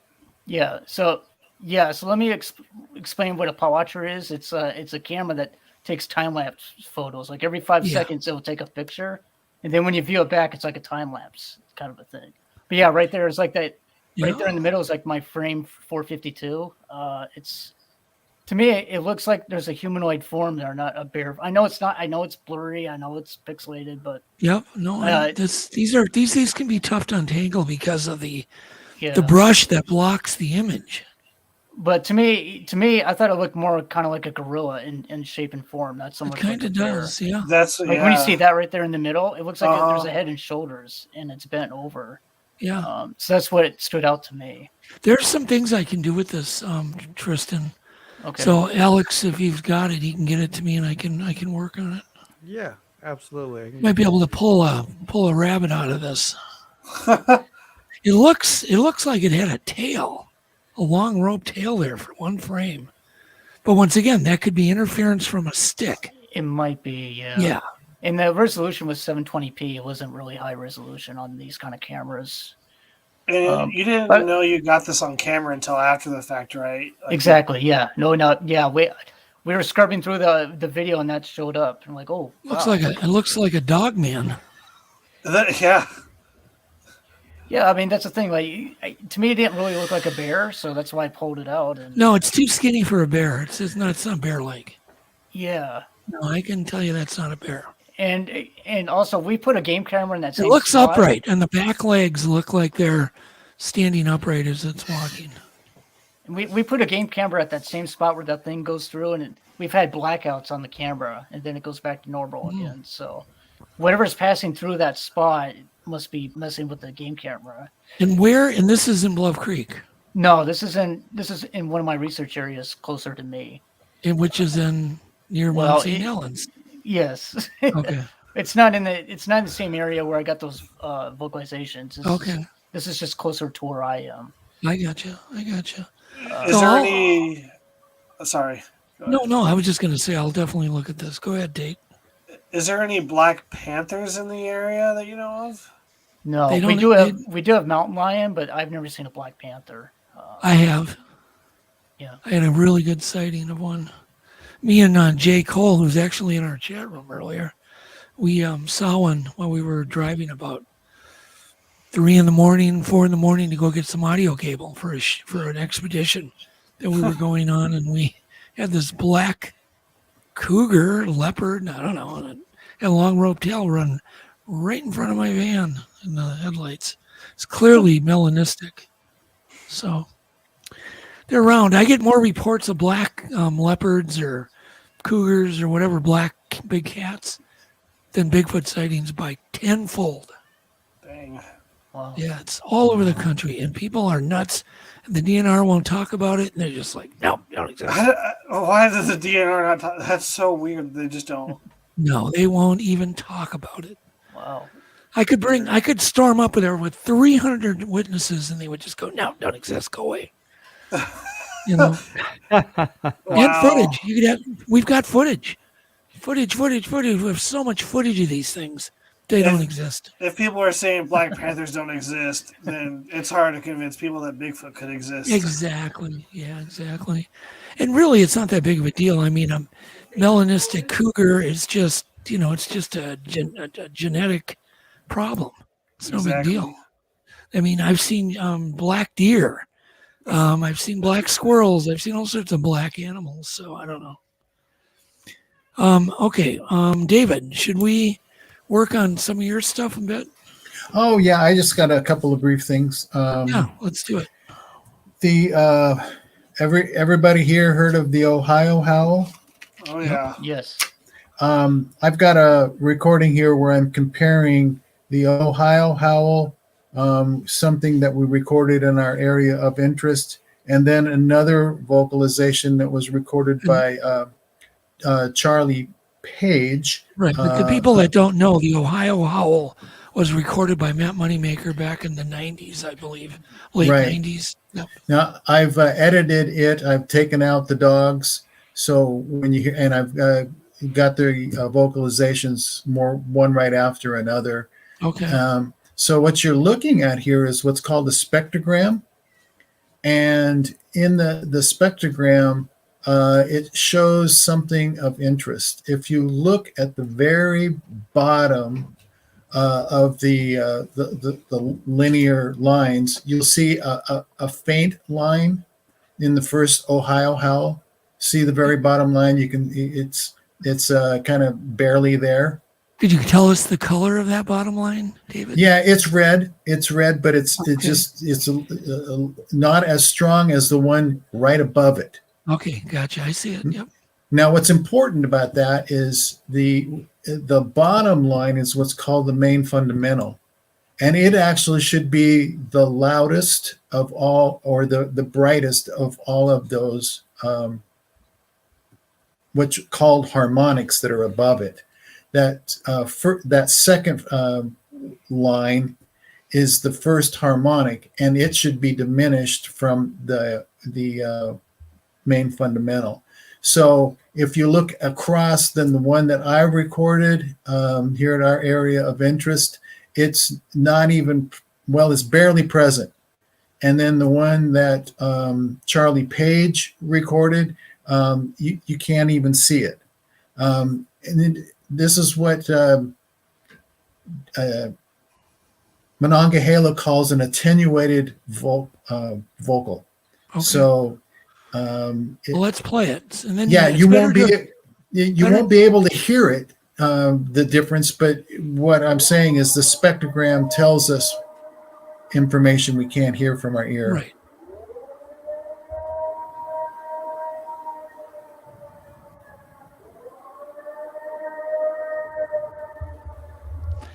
It's almost as if they're imitating an air raid siren.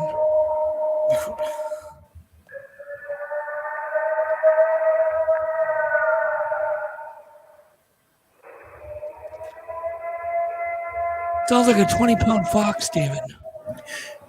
Yeah. So these were the Ohio Howl was recorded, I think, in 1994.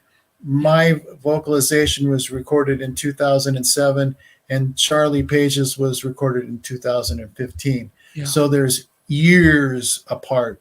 They are not the same vocalization. You can see minute differences in all three characters, but they all show the same interesting scenario. Now, why I say this is interesting, because if a human tries to make that call, our main fundamental comes through strikingly clear. It's very bright. It becomes a math issue that you can see so easy. Yeah.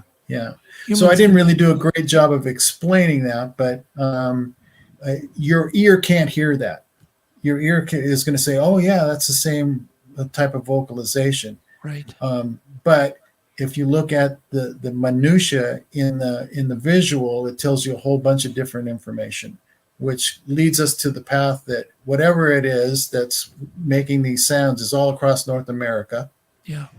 And it has the same tendency to have the main fundamental diminished on the long. And Monongahela goes into it much deeper. It's called an ooh to ah transition.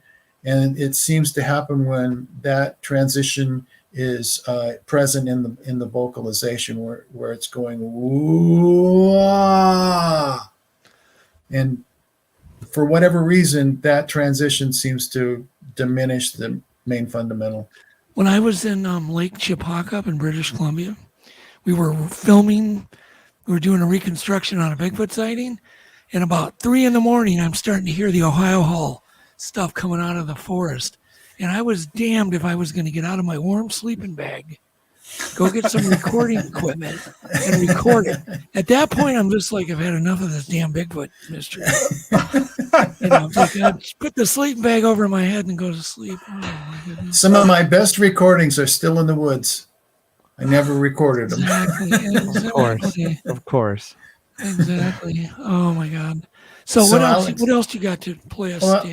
Interesting. I've got the same vocalizer in the area of interest that I recorded 10 miles away, a couple of ridges over to the east, and I've got a visual and the sound bite. It's 2 vocalizations by the one in the east, and then followed by 2 vocalizations by the one in our area of interest. And then I've looped it, I think, 3 times. So you're going to hear 4 vocalizations that are, compared 1 to 2, and then it's repeated. So, David, do you want me to bring up the clip too? Yeah. Do you want to bring up the spectrogram too? Yeah, sure. Okay. Let's do that first. Okay, so you can see what has my interest. They look very similar in visual characteristic. Yeah.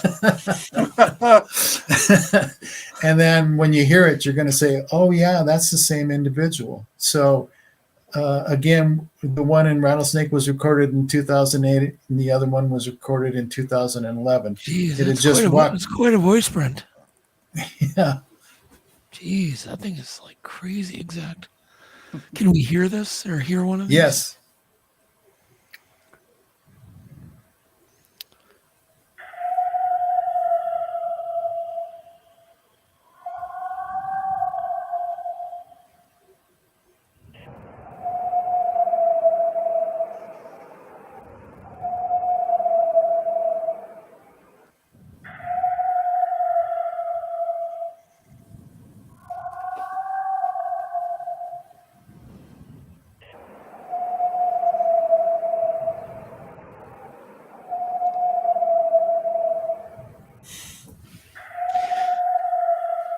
Is there any chance, David, those are coyotes?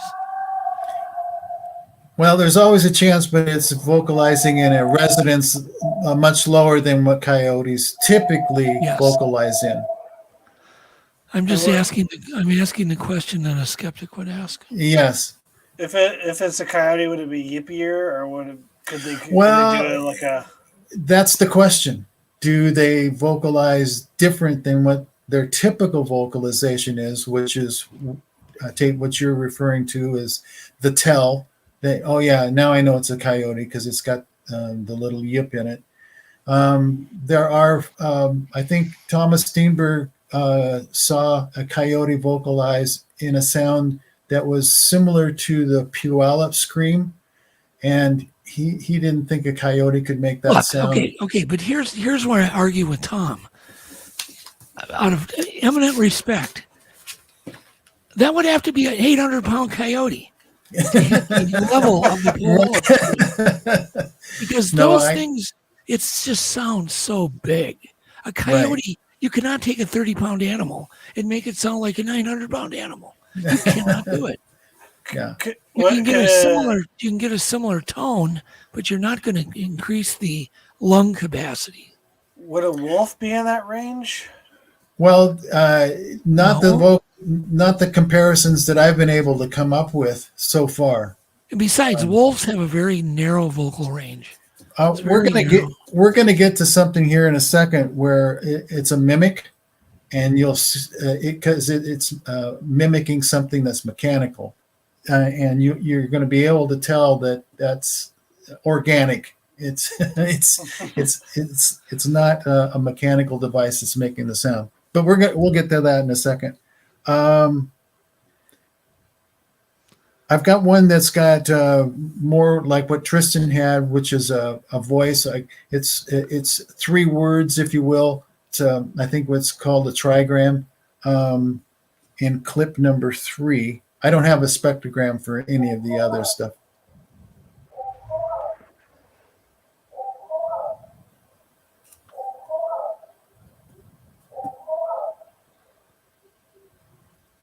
So that was recorded at our area of interest, similar to what Tristan's recorded. And I don't know, we can skip the wood knock. Super interesting. Yeah, we can skip the wood knocks. Everybody's heard wood knocks before. But I referenced this just a second ago. I'm going to play you 3 sirens that I recorded at our area of interest. They sound like somebody turned on a siren, let it play for 1 revolution, and then turned it off. And it happened at about 15-minute intervals. So you're going to hear 3 of those in a row, and then you're going to hear what I call the mimic. So let's go ahead and play that.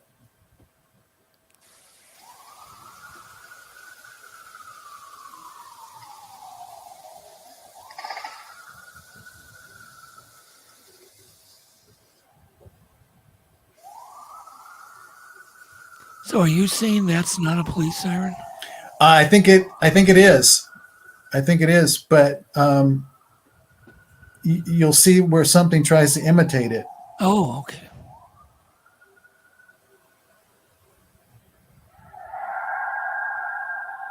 Gotcha. Oh, wow. It gets better.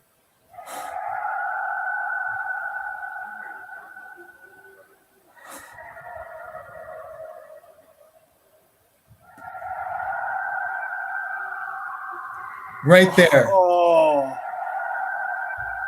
Now that's organic. It's Yeah, sure is. That's awesome. So I was going to respond to Channel 13. By the way, we love your comments. They are great. There's a thing, basically, the bigger and heavier you are, the wider your vocal cords are, whether you're an animal, an elephant, or an ant.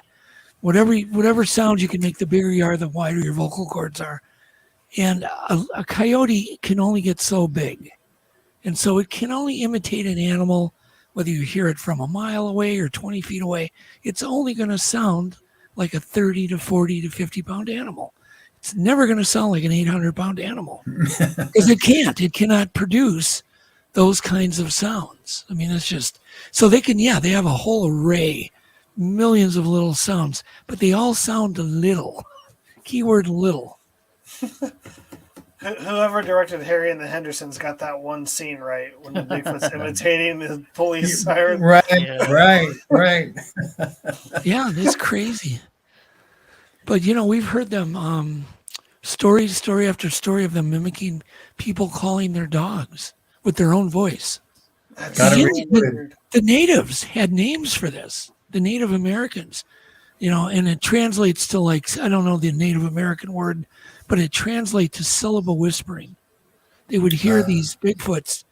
It would be a group of natives around a campfire, for instance, and they would be in discussion, and they would hear their same conversation come from the forest.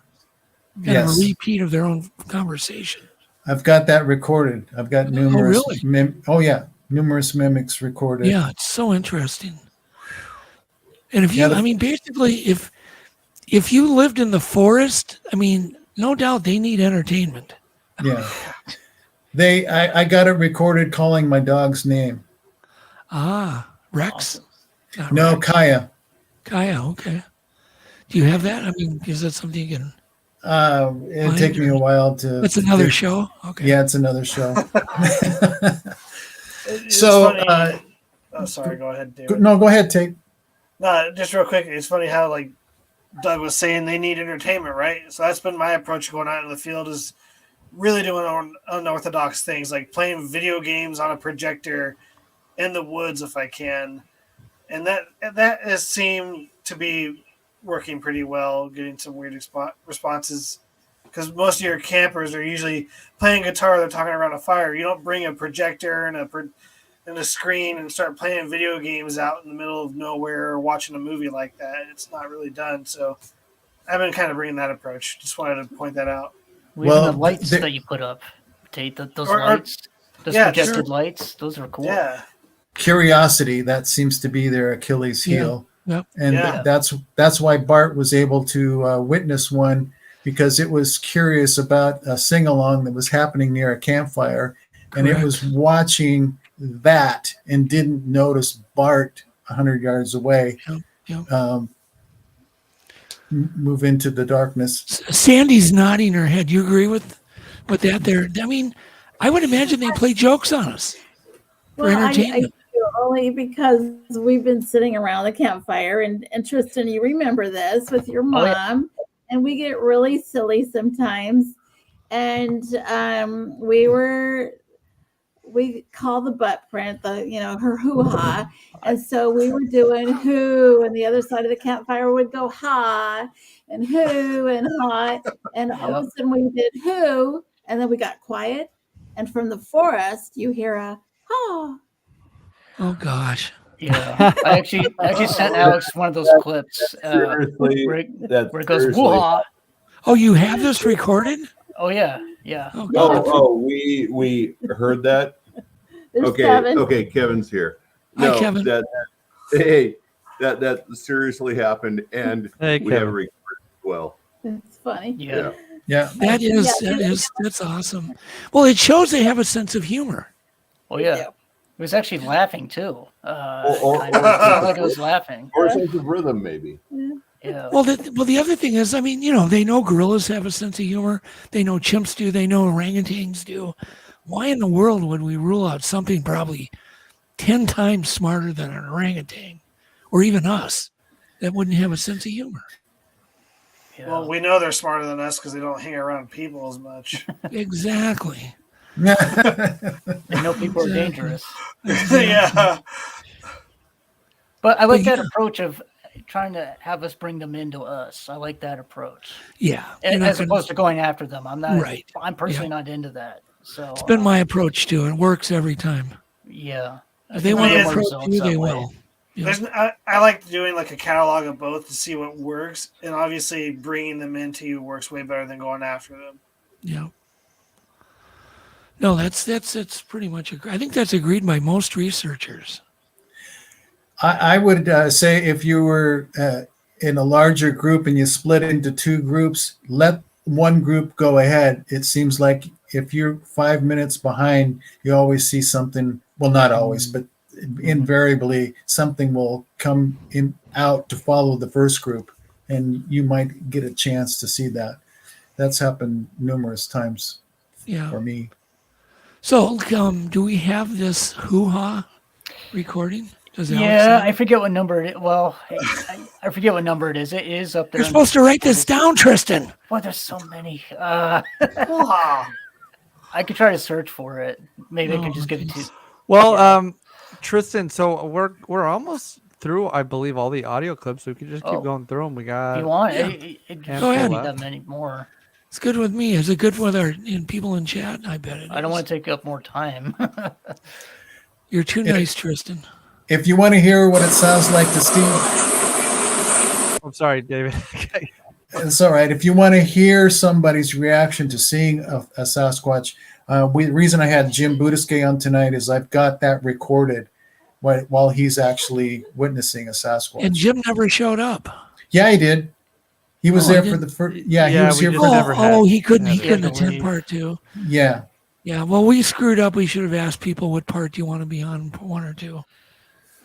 Yeah. Let's hear it. I Live want to and hear his learn. reaction. It's funny. Yeah, let's play his Well, we can play it anyhow. He doesn't have to be here. Clip 14. Those woods are so thick, I'm not getting a lot of penetration. No. And whatever it is, it's in there. Oh, I see it. I don't know what it is, but there was an animal moving straight that way. Yeah, I saw it. I picked up a heat tree. It's got a stamp.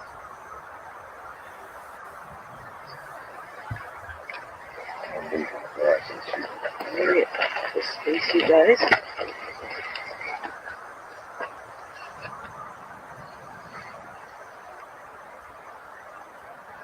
Whatever this was low to the ground.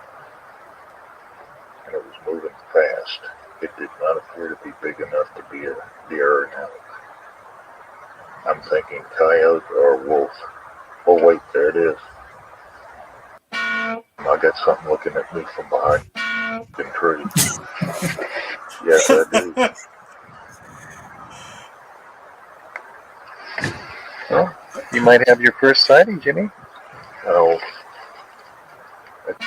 It's Sasquatch, I think. All right. Just hold on. It's looking at me from behind the tree. It's just stepping out.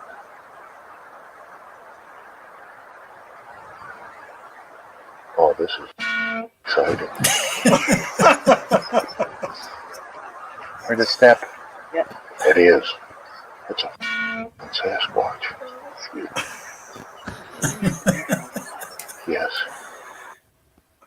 Now I know what that tinking sound is. I love the sound effect. Good job, David. I think you all know what he was saying there. Jim, we love you. Thank you for sharing your clip. So he grabbed my audio gear and he said, "I'm not going to be the only blanking person to see this." And he shoved the binocular in my eye, and I looked down the road and it was gone, whatever it was. But all of a sudden, no, it came back. It came back. Yeah, it did. And it was low to the ground, just like, it was a replay of what Jim was describing. But it was moving so fast. It was faster than the 60 frames per second refresh on it. And it would look like it was stop action. It was moving that fast. And I saw the same thing he did. On my first impression, because it was so low to the ground, was that it was a coyote or a canid of some sort. And then it went around a tree, and then it stood up and peeked out, and I could see its whole head and shoulder and arm. Wow. And I saw exactly what he did. He measured it. Oh no, I could have, but I didn't. I was speechless. Because I wasn't sure I was ever going to see one. But it was only 5.5 feet tall. There was a tree that it stood right next to, and we measured the tree the next day. So, Sandy, that kind of goes in keeping with some of the smaller footprints we see down there. My personal suspicion is that they bring their children or young ones to the specific location. For for whatever reason. I'm not quite sure, but there seems to be, and there have been other sightings of a 6 foot tall one that they've seen. So they're not all gigantic down there, and I think that's because that they're juveniles, and that's why we're seeing some smaller footprints at the lake. Yeah, I think some of I think the one, there's a meadow right near this lake. Yes. We call it Malaria Meadow because the mosquitoes are really bad in the summertime. But I think was that a 19-inch print we found in there? Oh yeah, huge. And then further on down the valley, away from, further down the valley, but in the woods, we were bushwhacking, and there was another 19-inch print in there. So I think the big guys stay in the forest, and the kids go play on the beach or something. Yeah. I totally agree with that. Sounds about right. I did find Skinnyfoot up near Deep Creek in the woods, and it was traveling with its companion, the 12-inch impression that always, so every time I found Skinnyfoot, I found this 12-inch impression, like two of them were walking together a lot. If you ever find a 12-foot impression, run. Just run. Yeah. So, quick question, David. The Skinnyfoot traveling with its companion, was that a Wedgefoot? No. I have pictures of both, I think, Alex. Is it real skinny? Like a real skinny foot? Can you put up number 1, Alex, picture? Yeah, sure. 1 second. Poor Alex. We love you, Alex. Picture 1. There we go. Okay, I got your photos. Pulling them up now. Just so everybody knows, I'm making Alex a fresh Canadian walleye dinner tomorrow to make up for this. Oh, interesting. So this is what I call Skinnyfoot. Holy cripe. And it's 11.5 inches long. Now show picture number 2. This was in 2006 that I cast this. This is 2007. Wow. It's 14.5 inches. And then in 2008, it's 15.5 inches. Yeah. Wow.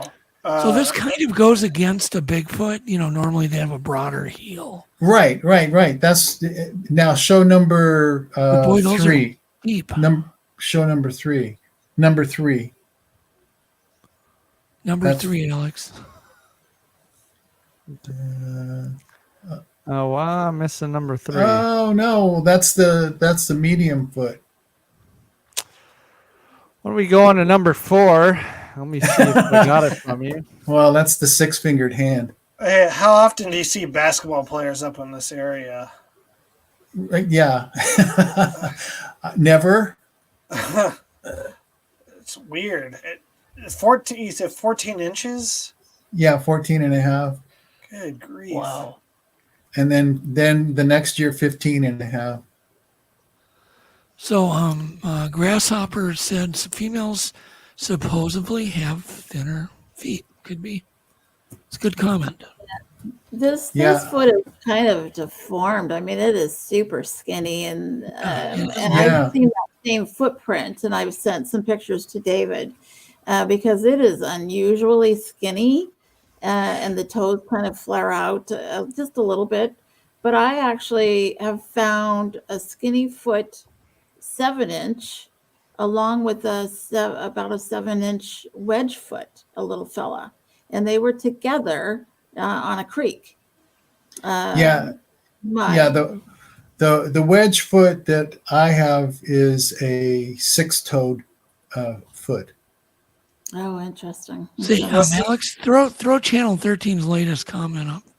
Was there a stride between the footprints of those skinny feet that you saw, David? Yes, I have it written down somewhere. I'm not sure, but I did measure some smaller impressions. There was one 9-inch foot that had a 39-inch step. That's from heel to heel, one step. And then I had a 12-inch, no, not 12. It was 10. That was 43 inches. And they were not running. They were steps. Wow. Very interesting. So we have to always keep in mind when footprints, there's going to be so many outliers because look at us as humans. Right. How different we all are. Right. I really don't buy into the fact that every footprint has to have a wide, broad heel. And Sandy, I'm sorry, Sandy, does that hand look familiar? It sure does. It got my attention right away. Look at that. The interesting thing on that is that it's got short fingers, but the width of the palm is wider than my adult hand. That's crazy. Right. Yeah. Yeah. See, and that's like yours, Tristan, that you have that cast. Oh, The fingers yeah, are right. shorter. Yeah. And same, it's very interesting. See, Yeah. the fingers are short. Yeah, see how wide that palm is? Yeah. So it's fascinating. Yeah. Yeah. I love this stuff. So do you think there's like a morphology with the juvenile foots as they get older? Do they widen out or how? I don't understand. Sure, that could be when they're, when they reach maturity and they're gain a bunch of weight and their bones start, because their feet are unshod, so it's gonna, they're gonna kind of morph to the So it might look the in a way environment. more human in a way, but then as When they're it younger, grows, yeah. Except David's track, man, that thing's thick. It's crazy. Yeah. Well, guys, I don't want to cut you guys off, but we're hitting the 2-hour mark here. I think we should have everyone on again. Yeah, we'll have to do part 3 of the. No, you guys were all great, and I really Thank you. appreciate This was you great. taking All of so you guys much are of your awesome. time. Yeah. Thank you. We just Appreciate started to get, and then you start getting comfortable with each other, right? Right, yeah. Where people aren't so shy anymore, and it Gotta starts close the getting bar. good, then you got to close the bar. Yeah, exactly. So, Hello, everybody. once again, I do want to remind everybody, this is not your typical Untold radio show. We thought we would do this kind of open forum, roundtable event, and I thought it was fun. It was great. Yeah, thank you. Learned a lot. I think Thanks, some everyone. people really appreciated it. God knows what the audio podcasters that listen to these shows are going to God knows. You're going to listen to it just for the pure entertainment. Yeah. But we do appreciate everybody being here. And we'll be back next Wednesday at 7:00. Thanks, Awesome. guys. Great. Thank Thank you. you.